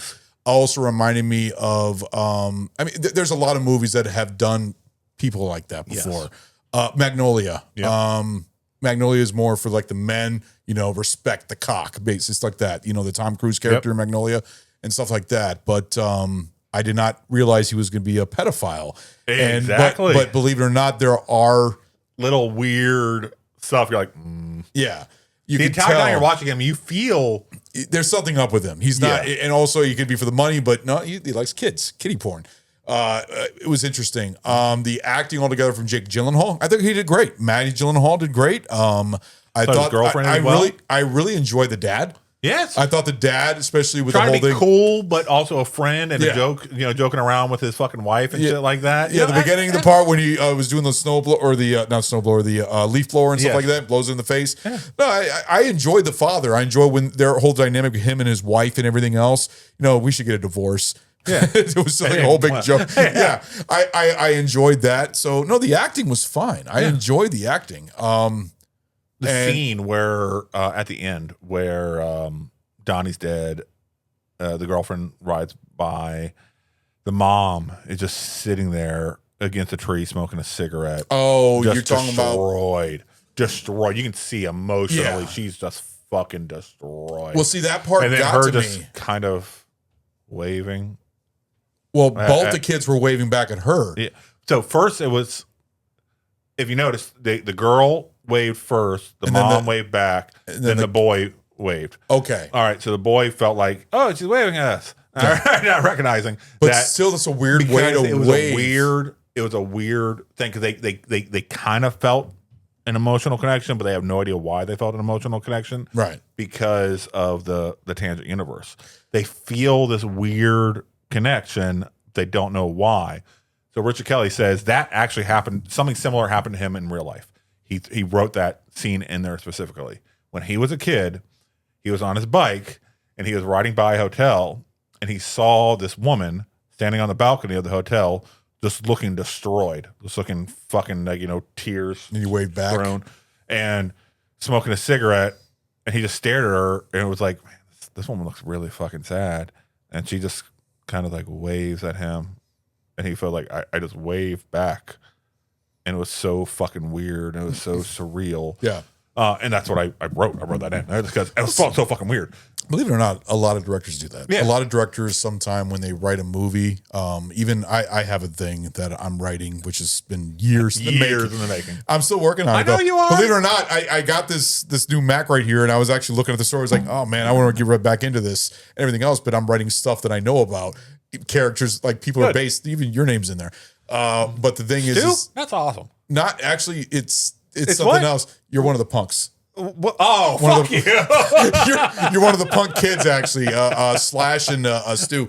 No, believe it or not, I know it's funny because I've been trying to just make like a little script that I'm making and everything else. And It's no, just a little I think, hobby. like I said, him throwing in Directors- stuff like that, throwing stuff that happened to real, that scene right there, it felt so fucking yeah, real. no, that's what I'm saying. A lot of directors, what they'll do is they'll actually, if they're writing a movie, they'll write something in there that something happened in their life when they were a kid or when they were an adult, or something they just saw out of a random thought. It's like, oh, I saw that. I'm going to put that in the movie. I'm going to put that in the script.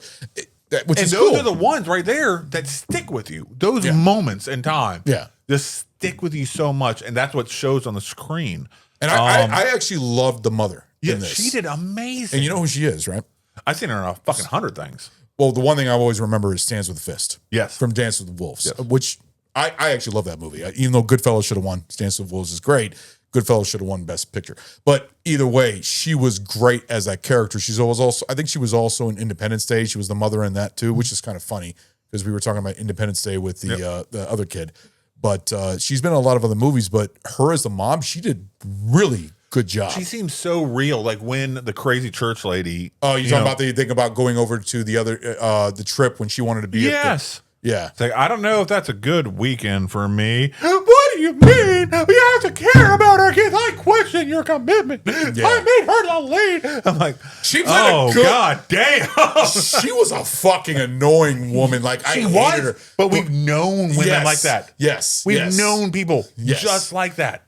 But I've seen her character type in other movies before Yes. too, where it's like a person that's like, or based on a certain theme. They idolize this But character. they come from real life. Yes. We know people that take what these fucking snake oil salesmen are fucking selling us Right. as gospel, as the holy fucking truth. Yeah. And they try to center their entire fucking lives around it. Yeah. All right. Because that's the missing piece. They're fucking trying to fill the void in their life. Right.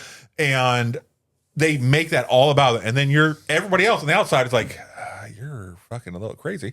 Yep. Okay there. Yeah. And that's what the mom was. Yeah. She played that perfectly. And the scene where she's talking to the shrink about when the shrink says she wants to up Donnie's medicine. Mm-hmm. And Well, that- her and the husband were there. and you see her heart break. Drop. Because she knows that her kid is broken. And she just wants what's right for him. But she's like, no, if that's what you think, we just want him to be better. If that's what you think, then we'll do it.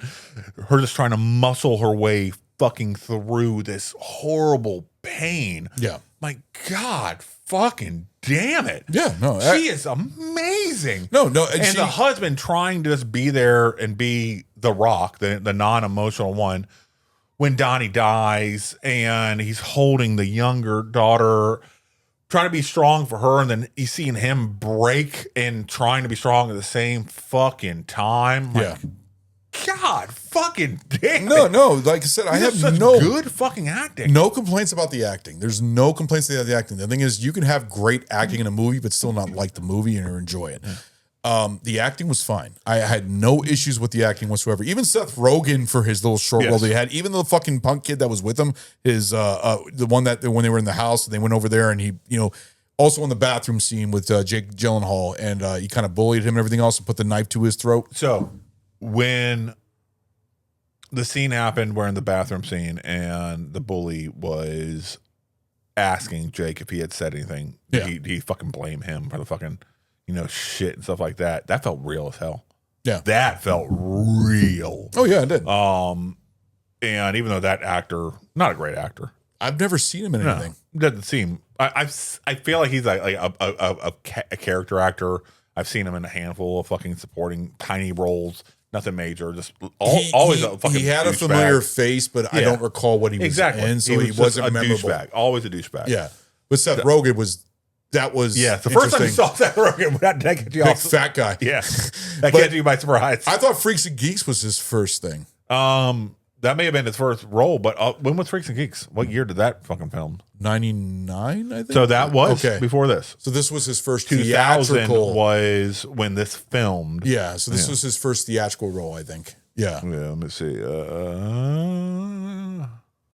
Fill the time. I want to see if there's any other movies that are older than this. And the actress that we have this movie, the one that plays the girlfriend, I've seen her In a lot of things too. Yeah, she's. There's so many characters throughout this film that you've seen in a lot of things. Yeah, you've seen in a lot of things. What was her name? It was a Jenna Malone. Yeah, Jenna Malone. Yeah. She's a great actress. She's actually been in a lot of great movies. She was even in only another movie. like 16. Yeah, she was young. She was young. I remember her. I will say it felt like most of the people in this film, except for Jake. Jake was like 20 when they filmed it. But was he 20? He looked younger than that. I know. But I thought he was like 16, he was born in 1980. All right, he's born in 1980. Because I even looked it up. You remember his first movie? No. Bubble Boy. Oh yeah. Then he was also, I think, in October Sky or something. But like that. I will say he looked the same age in Bubble Boy as he did in this. That's what I'm saying. He looked like a teenager. Yeah. I didn't think he would be 20 years old in this, and his sister looked like she was 20, Yeah. but not him. Even the sister felt like she was 18 to 20, which she even said she took a year off of college. Yeah. All right, so that would be the right time. It seemed like everybody was playing their appropriate age, which is rare. Who got more popular, Jake Gyllenhaal or Maggie Gyllenhaal? Jake, absolutely. Well, Jake is, but Maggie has been in some. She's been in some good films. Jake is by far the bigger name. Yeah. What do you think is his best movie? I'm going to pull his fucking IMDb. Believe it or not, I actually enjoyed Prince of Persia. I thought it was. That was fucking horseshit. You're fucking retarded. It's fun. You are retarded. It was. I'm not saying it's his best acting Roadhouse movie. was the best fucking movie I've ever seen. Brokeback Mountain was more up your alley. You know what? He was good I think in that. Brokeback Mountain is probably his. Jarhead. Fuck me. He was great. He was good in Jarhead. Covenant. He was great in the Covenant. Not necessarily Guy's best film, but no, he was good in Prisoners, but he only had a short role in that. Prisoners was good with Hugh Jackman. And The Watch was good. Gyllenhaal. Brothers was good. Spider-Man Far From Home. He played fucking goddamn Mysterio. Mysterio, yeah. He was fine in that. But, Zodiac. Fuck me. Zodiac is good. Fuck me. Zodiac is good. Nightcrawler was good. Have you seen Nightcrawler? Yes. Nightcrawler is really good too. Southpaw is good. Source Code. Southpaw is good. Love and Other Drugs is actually a decent one too. From Edward Zwick. Hey, Bubble Boy came out the same year as this. Are you serious? Yeah, 2001. Both of them. All right. That movie is fucking different. Which explains why he looked the same age. He was good in Everest too for the short role he had. Apparently, he was in City Slickers. He was as a kid. I would assume so, considering it came out in 91, which means he would have been 10. Yeah. All right. Well, I've seen him in other movies where he's a kid before. I just don't remember what it was. But if I had to pick his best movie, you're probably going to laugh at me. But, God, Zodiac was really good, though. It was. And The Watch is really good, too. I honestly, I'm going to have to say his best movie was probably Zodiac. I think it's a cross between Zodiac and Nightcrawler. Because I don't know if have you seen Nightcrawler? Yes. He was really good in Nightcrawler. He was, but I ain't gonna say that's his best. And you're like I said, you're gonna laugh at me, but he was good in Brokeback Mountain too. He was good in Brokeback Mountain is a decent movie. I think it's a good story. Sorry, it's about gay. Why you gay? I'm not gay. Why are you gay? I'm not gay. I don't mind the movie. I think it's a good story between two. When I snap my fingers, you will forget you were gay. I'm not gay. Did you snap your fingers? Mm-hmm. Fuck you. All right, we're past this. So are you gay? No, I'm not gay. All right, I win. Oh, so you just mind fucked me. All right, you asshole. You're welcome. Jesus Christ. Because you like Brokeback Mountain, I thought you liked dudes fucking you. I think it's a good. I don't mind the movie. It's actually one of the movies. Even though it's a gay romance, Brokeback Mountain. It's a good the movie. acting is fucking phenomenal. No, it is fucking phenomenal. I think it's a good story. It is a really tough subject as a heterosexual male in, that without all the toxic masculinity that we're inherently supposed to have. Yeah.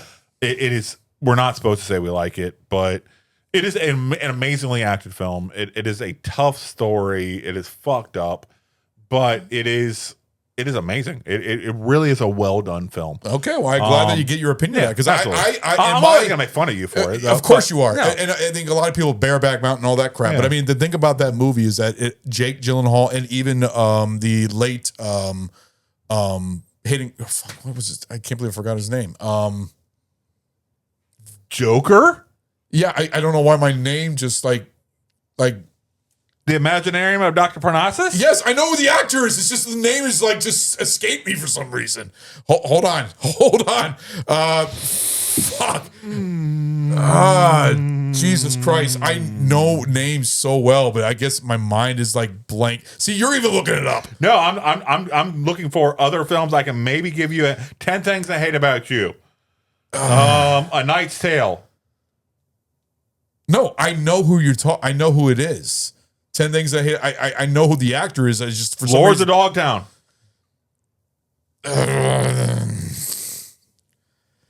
The Brothers Grimm. I forgot he was in that. I forgot he was a main in that, dude. God damn. How did I forget that? Just still trying to think. Oh, it's Heath Ledger. There you fucking go. Yeah, it's Heath Ledger. I don't know why the name just escaped me, but Heath Ledger was great in Brokeback Mountain with Jake Gyllenhaal. Yeah, and also what's her name? No, my mind is blank right now. Let's get back to the movie. Anne Hathaway, Michelle Williams. Thank you. Which one? Which one are you talking about? No, those two. But also it's directed by Ang Lee, and I actually like Ang Lee. Ang Lee's directed a lot of films. He actually directed. Randy Quaid was in there. Very short role. He was in the beginning. It's all Randy Quaid. In the beginning, but it's directed by Ang Lee, who actually directed another movie. Fucked up. So I will always. You remember Taking Woodstock? Yeah. Oh, great film. Yeah. No, I loved it. enjoyed fucking Taking Woodstock. In a way that watching the Woodstock documentary from the 70s, or from the 60s, is good to watch with Taking Woodstock, because there's a lot of scenes in that movie that are in that documentary that are perfect. I thought it was a great movie. Ang Lee is a very good director. 100%. Crouching Tiger, Hidden Dragon. I mean, he's done a lot of great movies. So Randy Quaid. Was he in this? No. Oh, okay. I We're thought it talking was about Random Fact. Brokeback Mountain. So it's fucked up. So I see two Randy Quaids in my mind, and that's it. Those are the only two Randy Quaids, and they'll always be the two Randy Quaids in my mind. So the Randy Quaid from National Lampoons. As Eddie? Yes. Cousin Eddie. Yeah. Cousin Eddie. That's it. That's that Randy Quaid right there. And then the Randy Quaid from where he's fucking squatting in a goddamn hotel and got a long beard and it's fucking crazy as shit in real life. His craziness. All right. That is the other Randy Quaid. He also made a sex tape. Yes. Yeah. That's it. Those are when people tell me Randy Quaid, it's not him from Independence Day, or no, it's fucking Cousin Eddie or crazy ass fucking Randy Quaid. The funny thing is, they all do Randy Quaid. The funny thing is, he's actually been in a lot of serious films from the early amazing 90s. films. A lot of great movies. actor. I loved watching him in everything he did. Yeah. But that's what he lives in my mind. I think he was even in Days of Thunder. Yes. Yeah, with Tom Cruise. Yes. I believe he was in that. That's one of too. the pit crew, right? Yeah. Yeah. God damn it. Yeah. It's crazy. But no, that's what lives in my head is those two Randy Quaids. I just think of the mafia boss in Ice Harvest. Just like Tom Cruise. Tom Cruise will always be Mission Impossible Tom Cruise or South Park's I'm always running in my movies because I'm running away from the gay. All right. I've never seen that. I don't watch South Park as much as you guys. If I run quick enough, the gay won't catch me. He is. That's what he always in his movies. He's run. always running. He runs. The fucking Mission Impossible trailer that's coming out, which I'm going to see because I actually enjoy the Mission Impossible films. There was probably at least 10 scenes in there of him running. Yes. I mean, seriously, he is always fucking running. Yes. Yeah. I've seen every.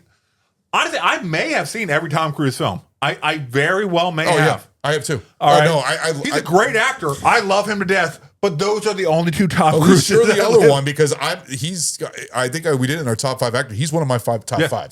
I love Tom Cruise. Spicy boner. Bum, bum, bum, bum. Spin the wheel. Fuck. I really did. You did really well since the first break. All right, you did really well. Sammy told me how she makes the jokes, and whenever I watch a Tom Cruise movie, he says, "Hey, Ron, he's running, because I'm." She knows running from the gay. Grab something yummy. Hey, very nice. right. I got something good. He's running from the gay. Yeah. That's why he's always running. Yeah. No, I love Tom Cruise. I think Tom Cruise is great. I don't care what anybody thinks. He may be a crazy person on the outside, but you know what? He makes entertaining movies. He's a good actor. He's done really good acting roles. I love Vanilla Sky, Magnolia, Interview with the Vampire, Mission Impossible, anything from it. Anyways, we're going completely off track. Let's Which get is back fun. to the movie. No, it's This us is why I like movie lovers. us episodes. Because I mean, we start with something and then we just like tangent. Yeah. But we build off each other so well, I think, Yeah. that I think it's entertaining. I think it's fun. Oh, yeah. And if people don't like it, then don't bother watching or subscribing. But if you do like it, Then unsubscribe. fucking watch. But still subscribe. But anyways. Don't bother unsubscribing. It's fine. Eventually, if you don't watch enough of us, we won't show up on your, feed. But still subscribe to us because it helps us. All right. So you said the acting. So The acting was good. What do you think about the filming, the actual the camera angles and what they put on film? there was some scenes that I really enjoyed. Like I said, the scene with the Donnie Darko talking basically almost like in the mirror, but he was actually talking to Frank, and he's like that force field, everything. Yes. There were some scenes of, both in the earlier bathroom one where he's just like kind of pushing against it, and then later on we got the knife. Yeah. And it's going right against Frank's eye. And what I liked which about is great Jake, foreshadowing. it is. And with Jake Gyllenhaal's the way that he's always looking, like he's basically looking like this. Yeah. Like he's like looking always like basically like evil, like dark, like Donnie Darko. You know, that was his look throughout the whole movie, which in a way was only when he was in his talking with Frank. When he wasn't talking with Frank, he was like all, talking and everything else, talking like a regular teenager. But when he was talking to Frank, he was in a completely different world. And so that's why I thought it was a split personality. I really recognized with Donnie when the scene where he's talking with his friends about Smurfette being a whore. And he's calling bullshit on their interpretation. Right. I immediately fucking recognized with fucking Donnie. Because I'm like, that is me. Yeah. I've had that, not that conversation, but very similar conversations growing up where you hear one of your friends go off on some weird fucking tangent and you're like, no, that's fucking bullshit. Right. Because of this, that, and the other. All right. And you lay out the fucking facts. And then like, God damn it, why do you got to be fucking so smart? Yeah. All right. Why are you killing the fucking mood? Right. All right. And I'm like, fuck. All right. Yeah. I feel like I do that on the show and stuff like that, where I get too emotionally involved in stuff, and then I use logic to get myself out of situations that I shouldn't have. Well, I just go along with it. You did that with Donnie, with Brave Little Toaster. Yeah. And there's some other movies that you've done. You went really like into it, like really into the conversation, stuff like that, where it brought a great conversation piece with the episode and stuff like that. So, but I kind of thought that this was going to be a very big conversation piece episode because this That's is a lot what of it is. theory thinking. I know a lot of like Sammy was assuming it was going to be a lot of yelling and arguing and shit like that. It's not. No. The reason I love this film is because it makes you think, and I love being able to have conversations with people to try to get them to see others' points of view. Right. Whether I agree with them or not, I am a person who enjoys discussion. Yes. And this is a perfect film that encourages discussion. Which I think the discussion that we're having right now, it's going to raise something, but it's not going to raise that's what I love about our reviews. Our pint reviews are not just one certain review. We have enjoyment and critical. So sometimes you can have a movie that you can have a high critical but a low enjoyment. Yeah. So I think this is going to raise something because I already had a score for this movie, but it might raise something. But that's what I'm really hoping for. And that's what I've been kind of fucking I'm kind of edging myself for. I'm like, oh man, if I can get fucking Ron, who's somebody who fucking hates this movie, to find something enjoyable, to walk away after a conversation with something a little bit more appreciative of something than what he originally had, then I succeeded. See, the thing is, last night when I watched this movie, I was like, I'm never going to watch this movie again. Like, this is the last time I'm fucking watching this movie. I'm done. But after talking with this, I want to watch the theatrical cut now. Like I said, it Just to see, Yes. even though it doesn't take any away, it doesn't add, but it takes away those little scenes. I'm curious to see how that makes the movie different experience compared to watching the director's cut. So I want to watch that if you experience. do watch it, have these different theories in your mind. That's what I mean. And start looking out for the breadcrumbs that are laid out and see if you can start catching them and appreciating them and saying, okay, they laid this out back in fucking scene 3. God damn. And then didn't pay off till fucking scene 47 Right. or whatever. Just start building some appreciation to the stuff, and maybe that'll make you appreciate it a little bit more. The ambiguity is that's the biggest driving thing about this film to me, is the ambiguity, that it doesn't treat you like a child and have to give you all the answers. It doesn't have to spoon feed you everything. No, it's like, all right, I'm going to tell you a fucked up story. What it means, it's up to you to figure out. Yeah. All right. The moral of the story, that's up to you. Right. If I'm fucking trying to tell some major, awesome, overarching, biblical level fucking story, or I'm just telling about some dude's fucking weird ass dream, hey, that's up to you to figure out. Yeah. And I appreciate that a lot. So Kevin Smith, who I'm a huge fan of. Kevin Smith. I'm a fan of his earlier films. His later films, not too fan of, but his earlier films, yes. I think Chasing he's Amy, a great Clerks, writer. all that, He's yeah. a true He's a good at person who dialogue. appreciates film. He definitely is somebody who appreciates film. I feel like he's the comedic version of, I know that you're probably going to think, comedic version of Tarantino.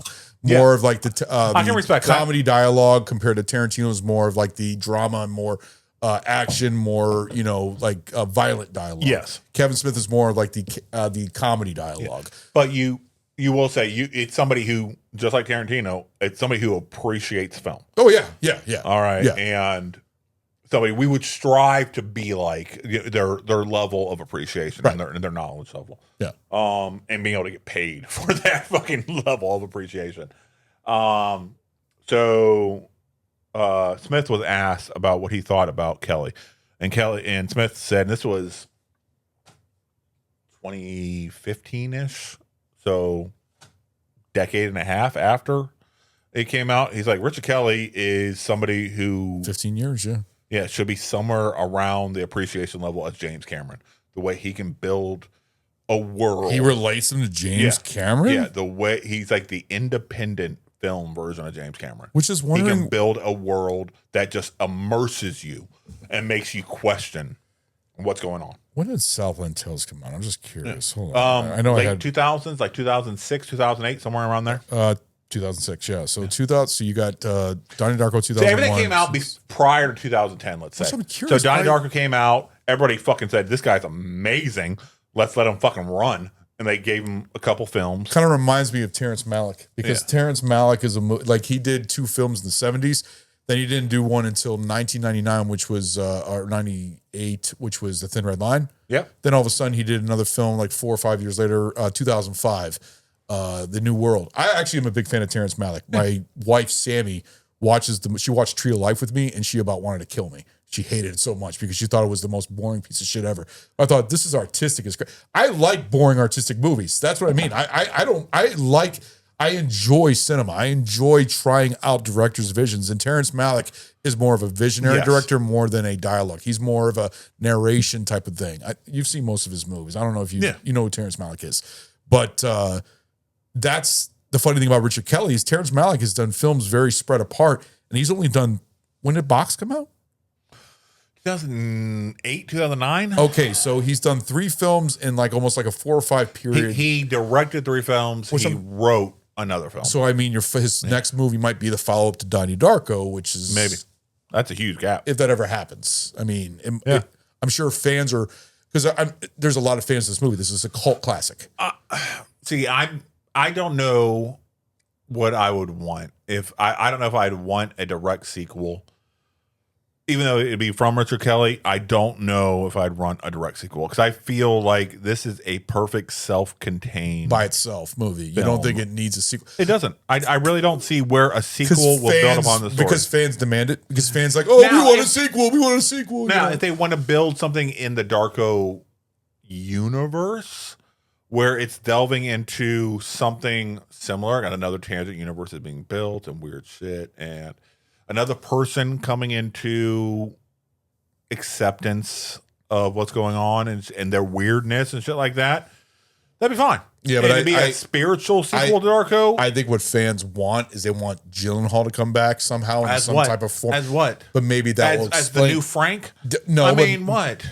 Technically, that could happen because Frank wasn't Ghost. He could, but I don't think it's going to happen. Exactly. But I mean, I'm sure that's what fans want. They want, unless they really want a side story with one of the other characters. No, I don't necessarily need the same characters. It could just fit in the same rule existing universe that Kelly had created, right? And it doesn't have to be in the same time frame, or it just has to be in the same universe where these random tangent universes are created because of a weird situation, and follows a character in this weird universe that has to navigate their way through this. Interesting. Okay.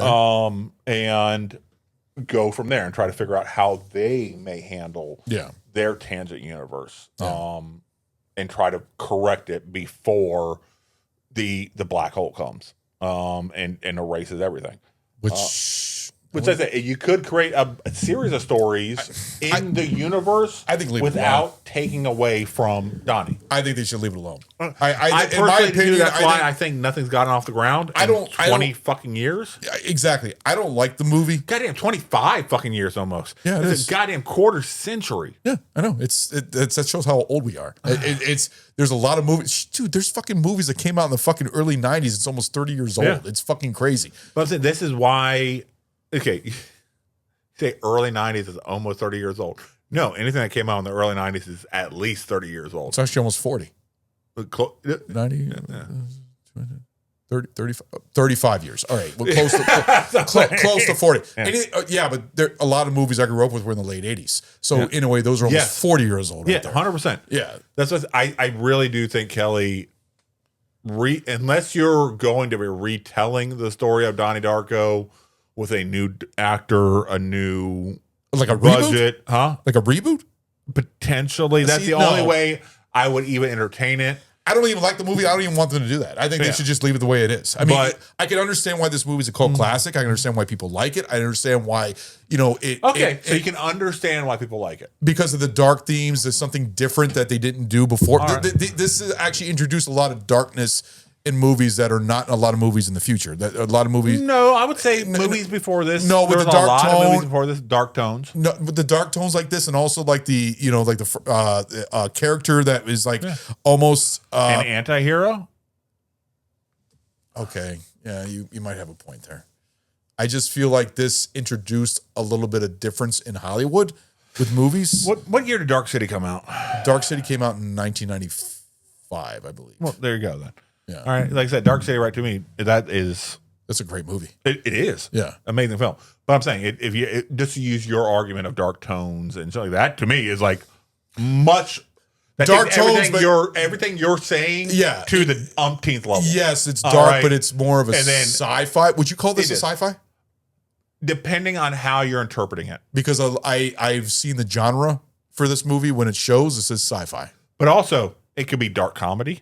All right, it could be horror. It as a comedy. It could, dark horror, comedy, maybe dark comedy. You don't think this could be dark comedy elements to it? It has comedic parts, but I don't see it as a genre as dark comedy. Maybe not even horror either. I don't know. So if you go to Prime right now, I would put this in. I put this in sci-fi. Prime right now. You pull up Donnie Darko. I believe one of the first recommendations is dark comedy, quirky comedies. There's a genre called quirky comedy? Yeah. I've never heard of that. Yeah. I see this as a sci-fi, especially with the time travel. But that's how you're interpreting it as. Okay. Well, that's what I'm saying. There's so many ways to potentially interpret this, and depending on how you are interpreting it, will explain your enjoyment level of it. I can't believe there's a quirky comedy genre. Yeah, 100%. That's interesting. Yeah. I mean, I know a lot of quirky comedies, but I see this as slightly comedic. You just said you know a lot of quirky comedies, and how can you say there's not a quirky Because comedy I've genre? never seen the thing, quirky comedy. If that's on Amazon, that must be the only thing, because it's not on Apple TV or other things. Oh, maybe on.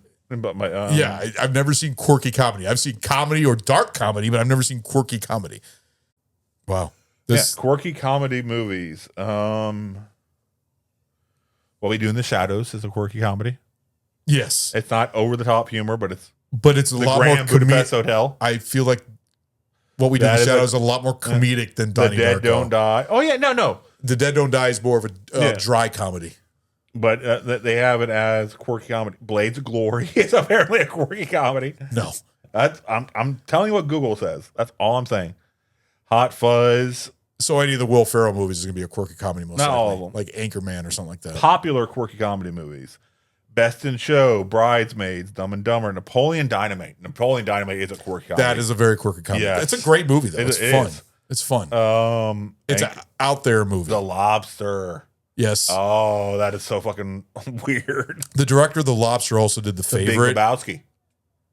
That's not a quirky comedy. Oh, That's, are you sure? I call Think this, about it. I see that more as a comedy. Really? I don't see that as Is there quirky. is there a lot of jokes? Actually, like There's a lot of jokes, like slap you in the fucking To me, side. there is. I mean, But it's not told as jokes. They're told as fucking weird situations. You're like, oh my god, this is so fucking awkward. That's like my favorite comedy in the world. I love that movie. But if you think about it, it's not like over. It's not like Okay, so what would you call Ed Wood? Ooh, that is Like a biography comedy? I mean, I don't. That's quirky. Any Tim Burton movie can be quirky comedy. Yeah. Oh, okay. Yeah, I would say it because it's based on a true situation, so it's biographical, But it's got biographic. biographic, yeah. Biographical? I don't know biographic. anymore. But Biographical. It's something that is a biographic. It'd be biographical. I guess. I don't know. Biography Words are comedy. hard. All right. At least it's not me. It's just it's also you too. So No, so there is humor. There is comedy built into Donnie Darko. But it's more the comedy and the humor of the teen angst, the weird shit. So, in the comedy there seems more of like real life comedy where they're at the bus stop. All right, with them talking on the to the kid, and then just talking to the chick. All right, but that's like, everyday life. I hope you get molested. I can see teenagers doing that. Yes, but that is fucking amazing comedy right there. It is, but I don't call it quirky. I don't call it quirky. I see that as more of.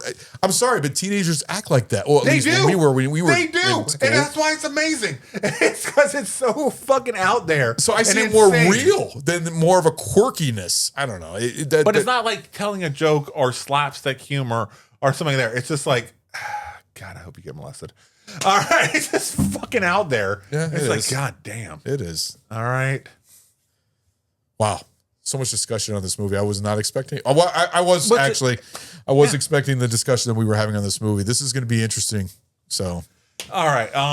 So we talked about cinematography. We talked about the acting. Let's get back into the music. I thought the music was good.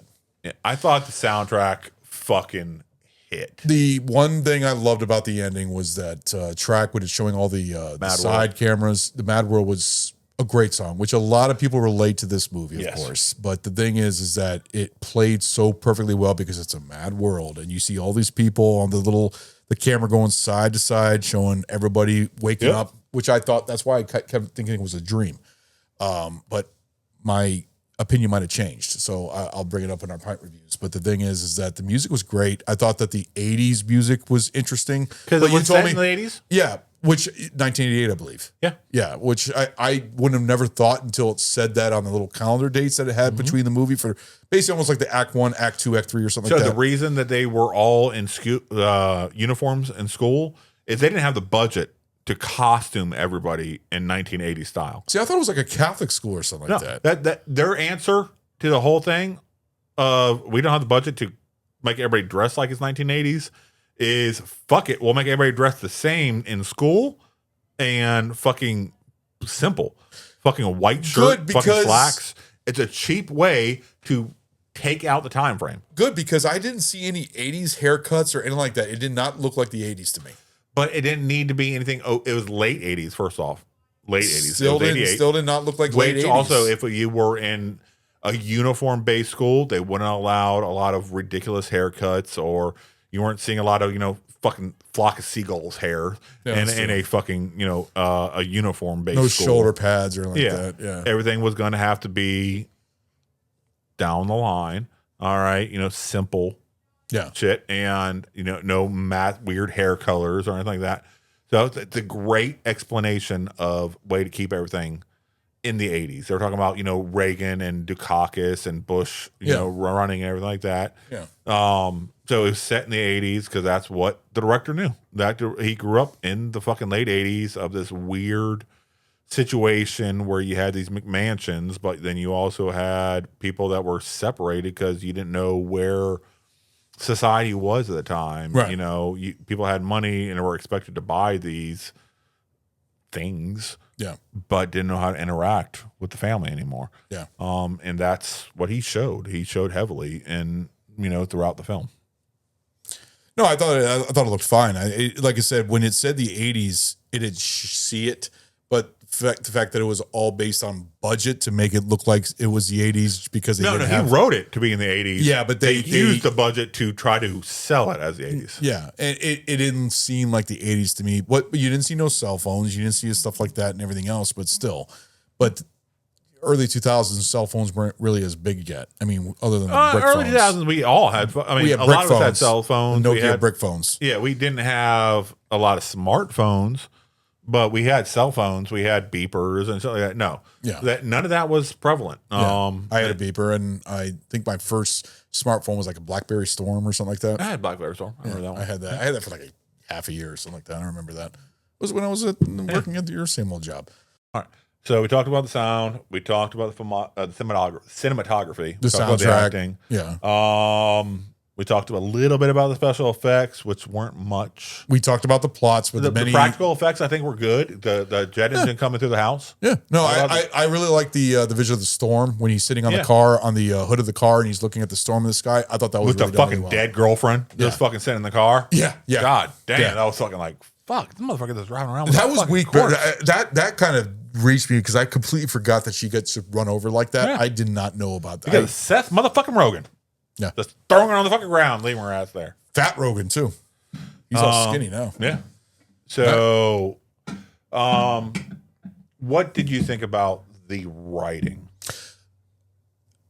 See, I think I will get that. I will get to that in my pint reviews because I think that's what's going to raise something up. Okay. But I thought the writing was interesting. It was confusing at first. I think this is one of those movies that you cannot watch in one sitting. I think you need to watch some multiple sittings. I think you watch it, you digest it, you Yeah. think about it, and start thinking about whatever your theory is. Yeah. Then rewatch it and see if your theory is supported by what's on film. And the thing is, in the movie, how long this movie's been out, I've only seen it 3 times. I've seen it the first time I bought it, then the second time I bought it again, got rid of it, then this time for the show, and now watching it a third time, there's things I don't remember when I watched it the second time. So I kept saying to myself watching this, like, God, why do people like this movie? This movie sucks. Not a fan of it. Oh, that was interesting. Oh, that was interesting. Like there's scenes. You are colored, I think, by your idea of when you originally watched it. And I will say, so the most complaints I've heard about this film. So most of the people that I talk to and I read reviews on enjoy this film. They really enjoy the ambiguity of this film, the weirdness it gives you, everything about this film they enjoy. But there is a small, like 1 out of 5, let's say, think this is boring or horseshit or confusing because they aren't understanding. This isn't a movie that is giving you answers. But it's that's a the movie thing. that's giving you questions. But that's the thing. When I say it's boring, is that I watch a lot of movies that other people found extremely boring. Like David Lynch, there's a lot of movies in there that just like Eraserhead. People found Eraserhead boring? There's some scenes in there that just like it's just like mindless noise and everything else that people would find. I haven't an issue. No, with I'm that. just trying to figure out. I can some understand people people not would find liking it. That's They what I'm might saying. think it's crap, but I wouldn't say they would find it boring. But no. Other people find also movies with Oliver Stone, like because of over Oh, dialogue. yeah, the Nixon's- dialogue heavy. But I Yeah. enjoy that. I enjoy Nixon. I enjoy JFK. I enjoy those Yeah. movies. I enjoy the dialogue. But there's some things that are extremely boring that I like that people hate. This to me is people like. I'm not a fan of. Mm-hmm. It just for some reason did not reach out to me as much. I enjoyed the acting. The acting was great. The special effects. Even the characters. Frank Do you was like an interesting mysteries? character. I like some mysteries. There's it Like all varies. where they expect you to think and try to put it together, not ones that they necessarily spoon feed you the answer. Like, okay, he did it, and this is why and how he did it, and they go through the fucking, the thing and refocus on every clue they gave you. There's mysteries I do like. I'm just trying to think of some that I like where you basically like sitting like, I wonder what this and stuff like that. Name some mysteries.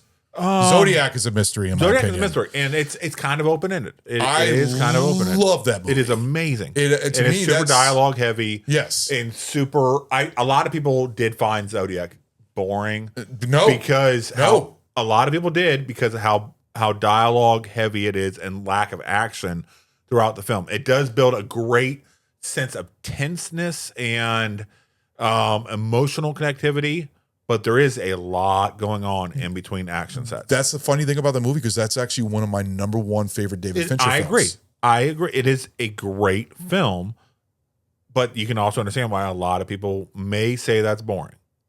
But Imagine somebody who is reliant upon action films sitting through Zodiac. No, I can understand that. It's Yeah. more of a dialogue-driven film. It's It also is very extremely mystery, dialogue. very Yes. detective style.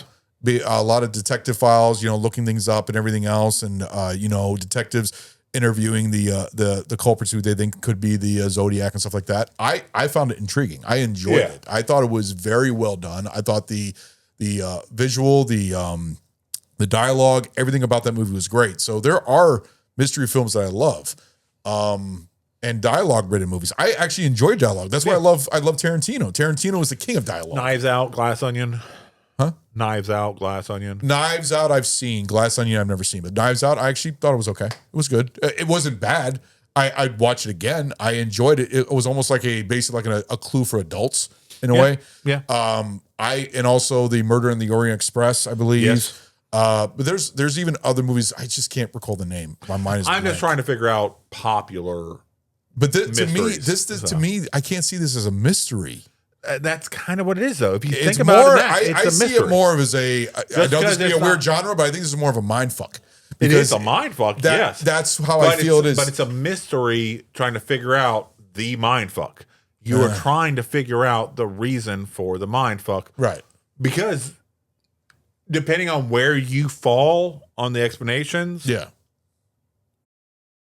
there is a legit explanation throughout the whole fucking film. It's up to you to figure it out and Right. put the clues together. They don't hand feed you the answer. Yeah. They're like, all right, all of this happened and it led to this, and the reason why it happened is in the film. Yeah. It's up to you to figure out why. Right. Then it makes you sit there and think about it. That's why I feel like this is one of those movies that requires multiple viewings. I And agree. I want to But watch. I do think you have to watch it. Don't be put off it by the first time by not getting it. Watch it and understand you are not going to be given the answer. It's up to you to figure out the answer. I think if you watch it and you're like, okay, this is bullshit because I don't know what the fuck's going on because they didn't tell me at the end of what was going on. Right. Then you're going to be locked in that mindset. And I think that most people that I've talked to have been locked in that mindset because like, I didn't fucking get it. Okay, yeah, you're right. You didn't get it. But watch it again. Try to figure it out. Spend some time. Give me that bubblegum one. Okay. I never had a grab You're something just yummy. reaching for something. I'm like, I don't know what you're reaching for over here. I never had to grab Are you something- reaching for the dick? No, I didn't. mean, I never had to grab something yummy. I need to drink. Oh, my- yeah. Yeah. So if you go in the mindset that you are not going to know what happened, and it's up to you to figure it out. We're not going to tell you yes, you're right, or no, you're wrong. Right. It's up to you to figure it out and then be happy with your explanation. Okay. That's what this movie is. Okay.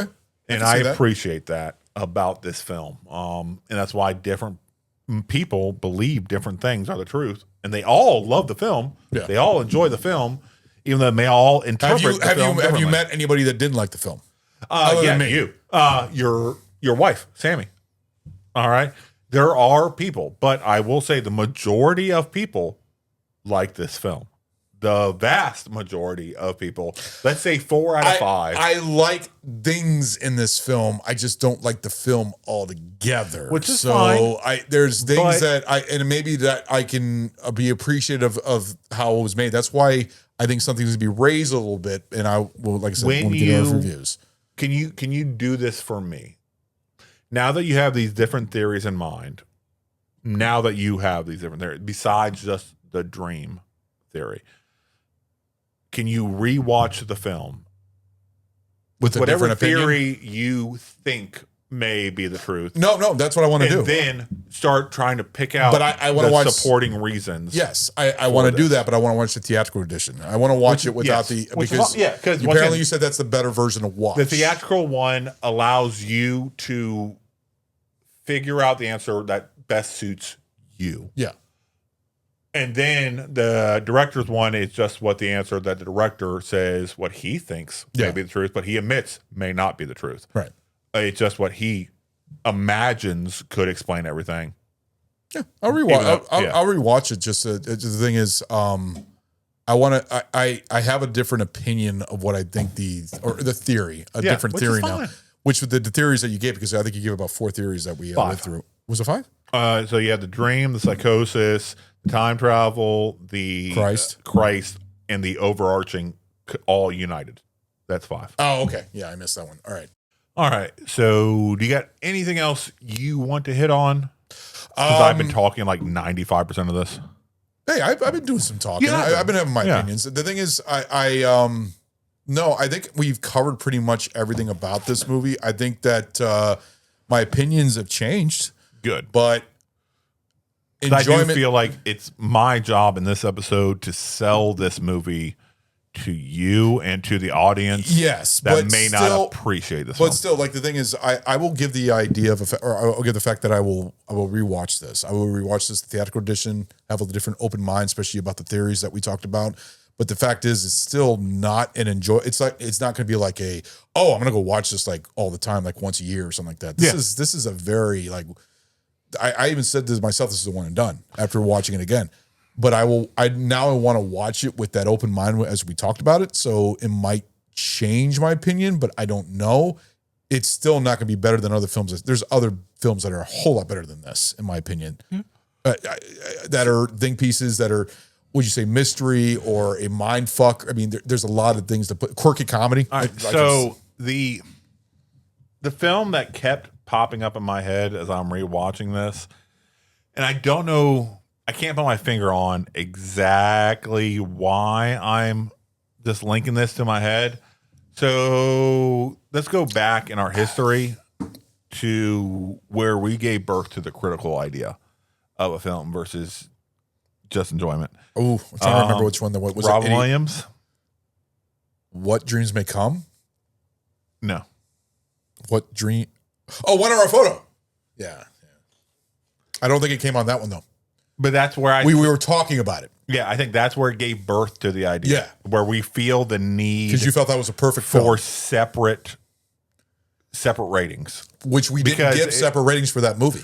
But that's But where you- we gave birth to the idea. Which I'm curious if your ratings would be different for that one. It wouldn't be a 5.5. It wouldn't be a 5.5. No. Okay, so okay. Exactly. That's what I'm Okay. saying. I think this, it feels like to me, because we just talked about acting was great in this one. Right. Cinematography Yeah. was really well done in this one. Yeah. The special effects can't take nothing away. The soundtrack can't fucking take nothing away from Although it. you did do a little cross on the act, one of the bullies. Thought that his acting was a little. Yeah, off. but I'm saying for the most part, Yeah. I mean, there's lots of things that we're each individual thing that we're pointing at. That's on why this film, I think you're going to be shocked you at my can't- reviews. You can't Yeah. tear it apart on the critical side. You're like, fuck. Yeah. But enjoyment side, just because the subject matter or whatever may emotionally weigh on you, Right. or you may not find enthralling.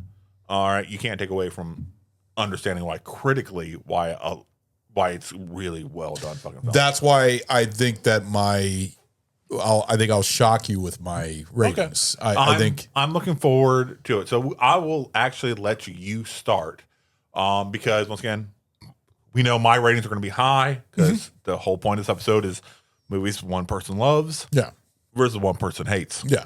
And do I hate this movie now? That's the question. That is the question. Yeah, that's the question My right job now. this entire time is I am selling this movie to you. Do I like this movie? No. Do I dislike this movie? I think I can get away from disliking it. But I have an open mind about it. I need to watch it again. Which is weird because we're not going to do another episode about it, but maybe down the road I can say something You can about reference it. Yeah, reference it or something like that. But Maybe on the next episode we do. yeah, which we will tease here at the end what we're going to be doing next. I think it's going to be a fun one. But before I go into, are we doing pint reviews now? Yeah. Before I go into my pint reviews, my theory that I think is the Christ theory. I think the Christ theory is the one that I would pick. I thought it was the dream theory because that's what it felt like. I felt like the whole thing was a big dream, but the way that we talked about it, about you discussing the whole relations to Christ, you know, the Mary Magdalene and everything, it fits perfectly. I don't know if, and the thing is, the director had no intention of that. He just wrote what the viewer would see. So it's really interesting. Maybe he was like a voice from God was talking to him. I don't know. I'm probably going out of my head by saying that, but it was just, who knows? Yeah, you never know. Where does creativity come from? I mean, if not from God, directly or indirectly, yeah, where does it come from? It comes from God. So, altogether, my pint reviews. I'll go with my enjoyment first. Okay. My enjoyment for this movie, you're going to be shocked at this, is a 2.5. You know what? I will fucking take that. Yeah. I will take that. I will go with a 2.5. All right. Anything under a 3 is usually not as good. 3 and up is bad. This is still, there's still some parts I enjoyed to it. I enjoyed Frank. I enjoyed some of the dark tones here, but it just wasn't my film. It's not something I'd watch over and over again. It's not my type of film. But critically, this movie is really well done with the writing. It makes you think. When a movie makes you think, it's just like, Exactly. yeah, I might have to watch Whether you this love again. it or hate it, if a movie makes you fucking feel something, Yeah. it did its job. Yes, That's which- the entire fucking point of films, and I've said that since episode 1. Yeah. All right, season 1. That's what fucking films are here for. Yes. They are here to make you feel something. Yes. And All right? that's And why. this did. Yeah, this it did. made you feel. And it makes me feel even more, especially with the theories that we talked about. And the thing is, these theories could be fan theories. They could be in the direct. I mean, it's all kinds of things. But the thing is, they really show, especially that Christ theory. That really gets to me right there. It's like, wow, it's like almost like a modern Christ, you know, like sacrificing himself, you know, all these people to help all these people and everything else, and laughing about it, like, you know, just like he's on the cross and he's like, you know, it fits perfectly. So I would have to go with critical. This is going to be, it went up. I'll give it critical of a 4. God damn, yeah. But the enjoyment's still going to be a 2.5. I'll fucking take because it. I can't see. I will watch this again. I want to watch this again with an open eye and everything else. But critically, it is a well done movie. The acting is great. The story really makes you just wonder and ponder, like, what the fuck? And there is a lot of what the fuck moments. I mean, I was watching this movie. I was like, what the fuck? Why? Okay, what? All right, all right. You know, like, and I was enjoying some of the characters. I enjoyed Frank, even though he's really not a big character. He's a ghost and everything else. But I enjoyed the voice that he gave. The special effects with him talking to Donnie Darko, which, by the way, Donnie Darko was a cool name. I'm not gonna lie. I thought they even address it. It sounds like a fucking superhero. Yeah. Who says I'm not? Donnie All Darko. right. That was a good He's a line savior. with him and the kid. He is a savior. Or him and the girlfriend. Yeah. But no, I will give this a 4. It's as high as I can go. Originally, it was going to be No, I will fucking take that to a bank. Originally, it was a 2.5. and my enjoyment was God damn, I went up way a motherfucker. But I think it's because of the discussion. That's why my enjoyment's not going to go up, but my critical is going up because I feel like the discussion and everything else, it makes you think, and it makes me want to watch it again. So, yeah. So it'll really make you mad when I say it's like a fucking 1-1 for me, right? A 1-1? No. I'm going by, I'm seriously going by what I think.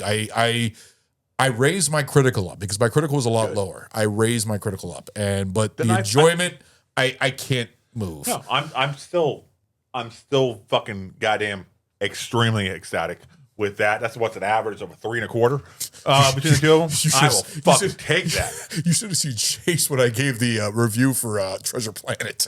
He got so happy because I gave it a higher rating than I thought it would be because I actually thought it was okay and everything, and he was just like, man, I wasn't expecting this. You almost made me cry. Like he was happy I gave a higher review because I thought it was the character. Treasure Planet's a fun movie. I enjoyed Long John Silver. I thought he was great. Check out that episode, Treasure Planet of our animated series. Sorry, I couldn't be a part of that one. No, that was fun. That was a fun episode.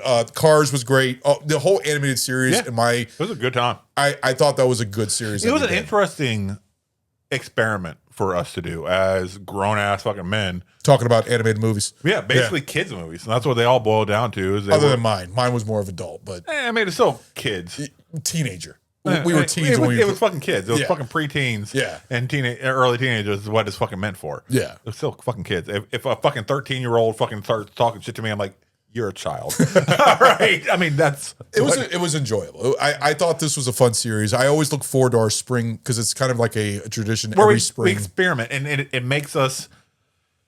It puts us in a box, but it's like, all right, how much fun can I have in this box, in this limitations that I'm doing? Yeah. All right, and I don't think it fails to disappoint. I really don't. I think each of our spring series have come out really fucking well. The black and white series is one of my favorites. That was fun. The War movies were really fucking good. The War is Hell series? Yeah, the War is Hell series we did. Good. And next year is our foreign series, which is going to be fun. Damn foreigners. So, all right, but yeah, that's mine. So what is yours? All right. I'm going to go ahead and start with critical. What's your theory first? My theory is a unifying theory. I think so. You go for the last one. Yeah, okay. I do think it's all of it. He was the Christ-like figure in the tangent universe.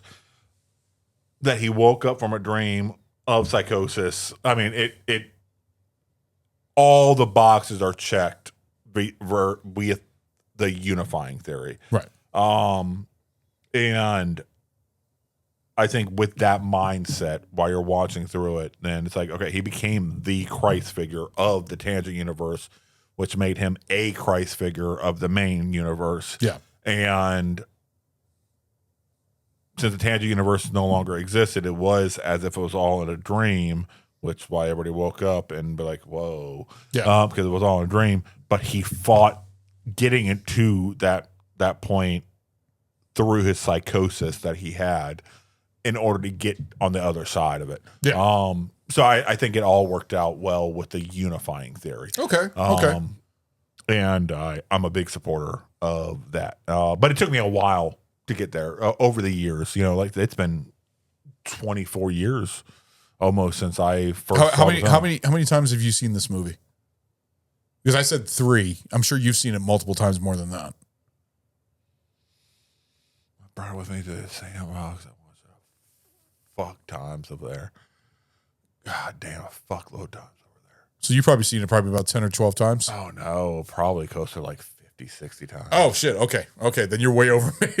You're way over me. Okay. So you definitely analyzed this movie. You have to really put in them. And I've talked it over with a lot of people. Yeah. Because like I said, I brought it with me as one of my films over to the sandbox.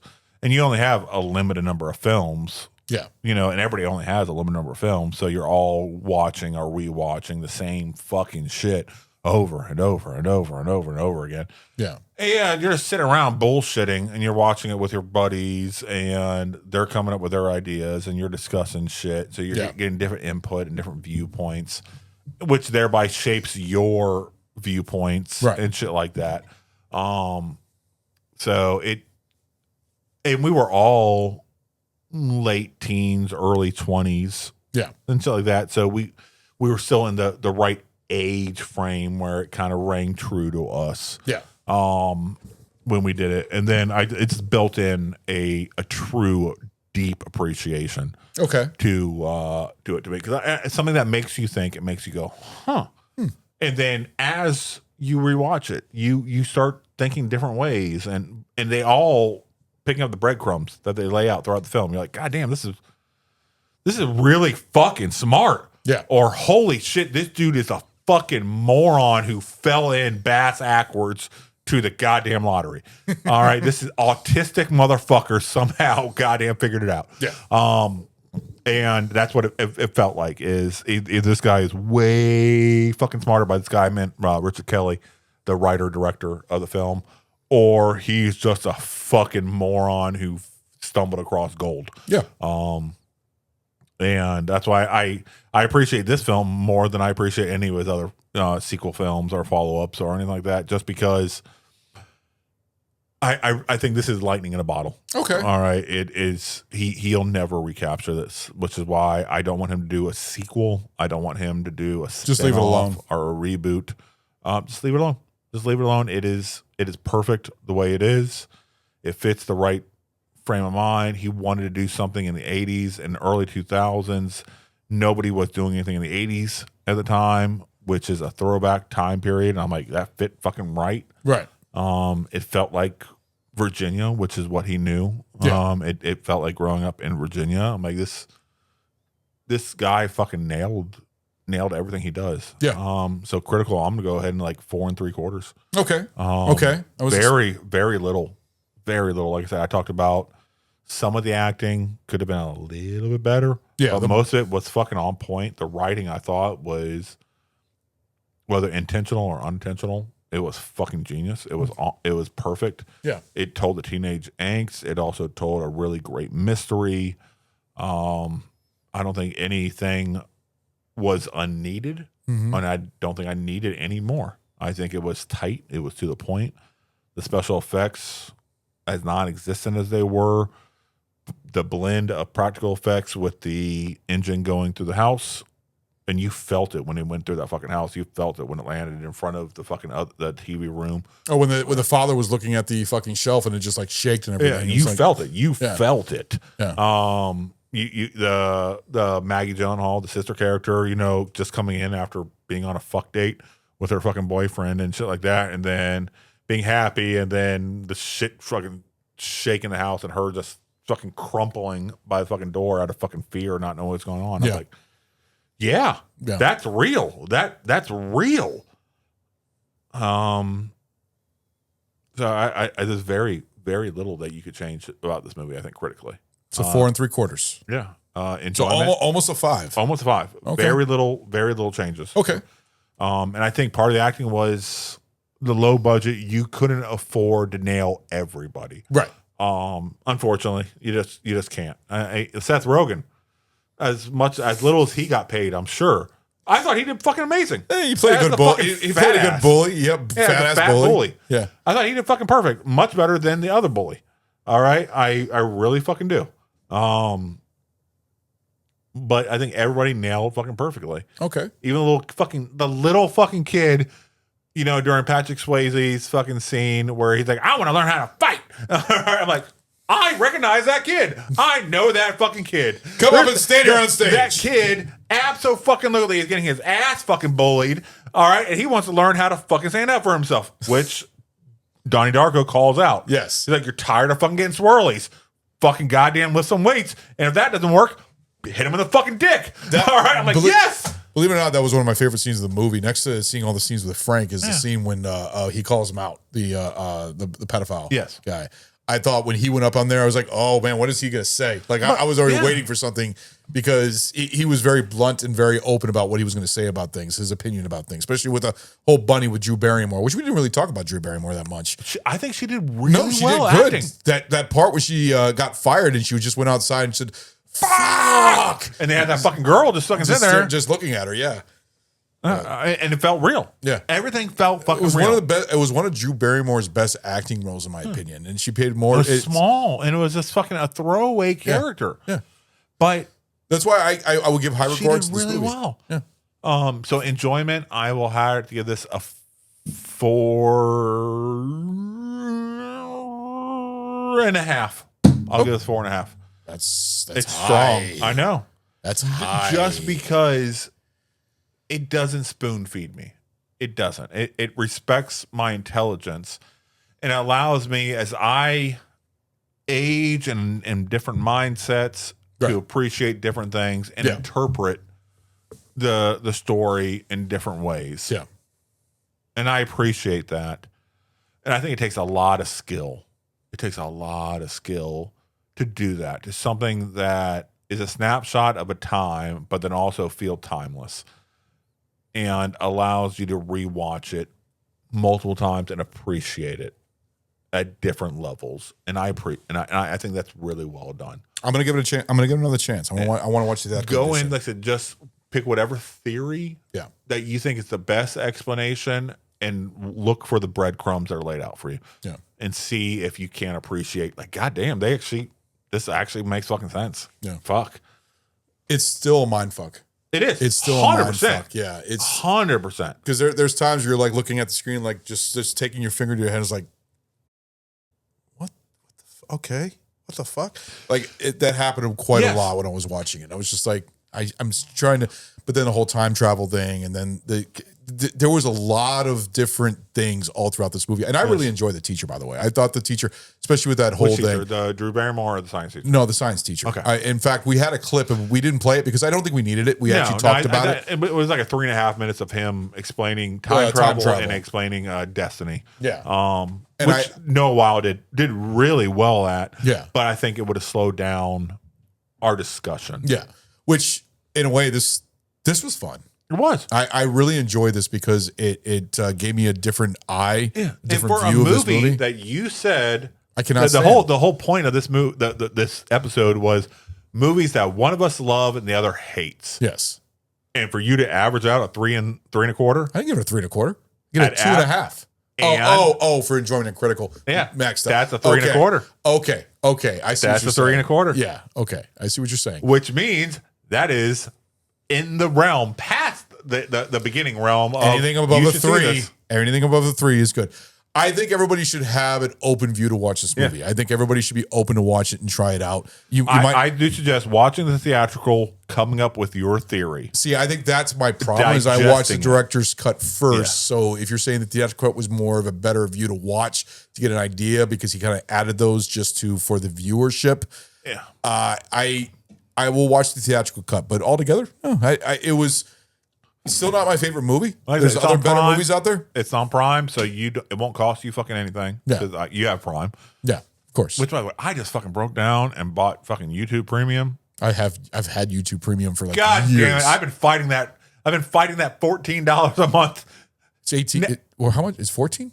for a single. Now you can do a family. Guess for how much I'm 20 paying bucks. for it? Huh. $10 How? through Verizon. Verizon's got a deal. They have a Verizon. Yeah, that's because originally I was paying. I might check that shit out. Yeah, I was originally paying like 15 or Yeah, 16 go- bucks for it. yeah. And then Verizon came out with this thing where a package where it's just $10. That's why I'm paying Apple TV. I'm paying $20 for Apple TV, Apple Music, and Apple Arcade. $20 a month. Mm-hmm. So I have all 3 of those features. So me, Sammy, the kids are all available to all of Apple Music, every music But out here's there. the problem that I'm already seeing with YouTube Premium. So I watch YouTube, Netflix, Prime, Hulu. I watch Peacock, Paramount. Yeah. That's what I watch. I don't watch TV. All right. This is the shit I I watch. like YouTube. But I've relied on YouTube. That was the last thing that I've watched that had commercials to introduce me to shit that's coming out. All right. So now that I finally broken down and subscribed to YouTube Premium, I'm like, this is amazing. Not having these bullshit commercials. Yep. But also, fuck, I'm not going to see commercials. I'm not going to know about shit. Fuck me. Like, I probably would not have known about the upcoming Final Destination if it wasn't because of a preview I saw on YouTube. All right. So I've been like, oh, fuck. Yeah, but the thing about YouTube Premium is that you don't have the commercials, and also amazing. I use it because I use it for our show. Yeah. Also, our show's on YouTube. You're watching us on YouTube. You better like us, subscribe. Subscribe. But Which they seriously, should give us to us for free. yeah. Definitely. If we're providing a channel with views, they should give us the goddamn premium for free. We're not Joe Rogan or fucking the top channels out there. There's a lot. Yeah. No way. Never. Fuck that. But And if we are, Ron will personally suck your dick. All right? Every last one of you. Ron will go out and suck every one of yours dick if you make us Joe Rogan numbers. All right? He said it. Yes, I said it. Ron will do it. But all together, no. This That's we have a lot of dicks. yeah. Shut up. I don't want to do it. You can take over. Anyways, this was fun. It was. This was a fun episode to do. So, wow. So our pilot reviews, I was definitely because when we were talking about doing this episode, I was like dreading. I was like, man, I don't know how this is going to go. But this actually was a very interesting, fun conversation. Yeah. And it's one of me and you's longest episodes. It is. I don't think we've ever done an episode. I think it might have been one of the ones that I talked the most. It's almost 3 hours long. Yeah. It's almost 3 hours long. I don't even know what to cut. I don't think there's anything really to cut in there. So all together, I hope you guys enjoyed this episode. Time where I called you a cunt. Yeah, I can cut that out. Cunt. Well, now you're cutting it out now. You fucking ass. Premonition. Anyways. See? Talk about future. But hey, you guys need to check out our next episode that me and Stu are going to do because we do have one planned for the future. Which we just made up tonight. Yeah. We made up on the fly, I think, during our break or something like that. But I'm a big Cronenberg fan. Stu likes Cronenberg. We are both Cronenberg fans. Well, that's what I just said. I'm a big Cronenberg fan, and Stu's also a Cronenberg fan. And we decided to do something because I've talked about doing Videodrome for the longest time. Yes. So then I thought, why don't we do a Videodrome versus Existence, which probably a lot of people don't know about. A lot of people might know about Videodrome more than Existence. I don't know. Might be the other way around. It might be a 50-50 split. Yeah, I think it might be a 50-50 split. Well, Videodrome was the 80s. Existence was more like early 90s. Late 90s, 98, 99. Came out at the same time about God, Matrix. that much difference? Yeah. Fuck. Yeah. All right. So we're going to be doing sort of not a versus, but more of like a companion piece of those two movies. Who did it better? That's what they're basically following the same themes. Yeah. And we're going to ask who did it better. Yeah. Even though it's the same director. Yeah. But it's, The Flesh. What was it? I forgot the. The Flesh. No, it's he said something. I can't believe it. I said it earlier when we were talking about respect the flesh.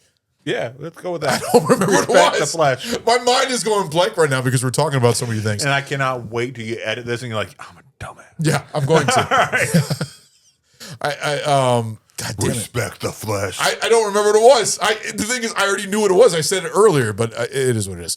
But yeah, we're going to do that. That's going to be our next episode, probably in the next month or two or something like that. Me and him, whenever Stu get it set up. Because me and Stu like to do. Also, we have a future one we're also going to be doing in the summertime. The Toxic Avenger hot take. Oh, the hot take, yes. Yeah, we will be doing that.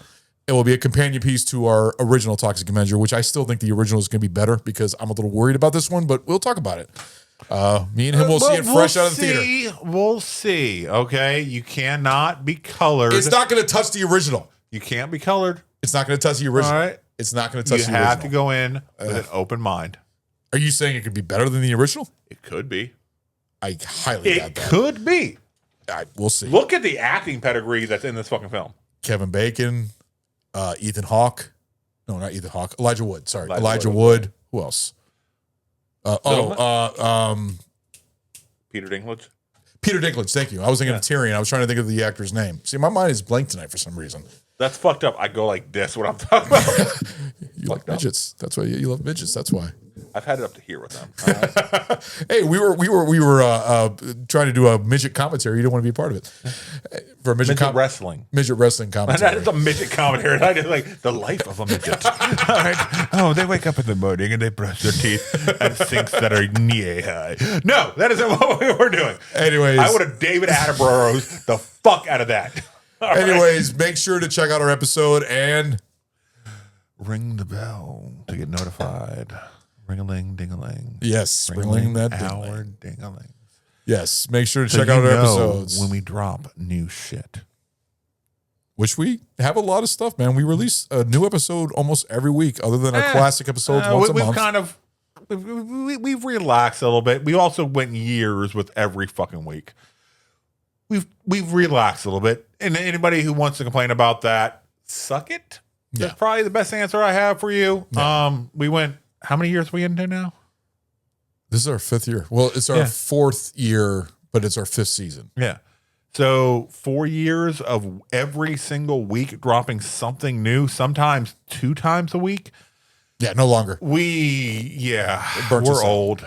We're old. We're still releasing an episode every week, but we don't longer have the bonus episodes. Every once in a while we will. We do have a bonus episode coming up down the road that will be a normal release tasting room, because we do the tasting rooms. We used to do tasting rooms every week, but now it's kind of just like a every once in a while thing. So much. Top 10 sex scenes. Yeah, it's gonna be a provocative. Brokeback Mountain, all for you, baby. Well, you can go ahead and pick that because that's not mine. But there you go, Stu. Shut the fuck up. All right, we're getting back. We're going to go ahead and sign off, guys. This was great. I hope you enjoyed this episode. This very intellectual talk about Donnie Darko. It was a fun time. This was great. So looking forward to our next one. I think that's going to be fun.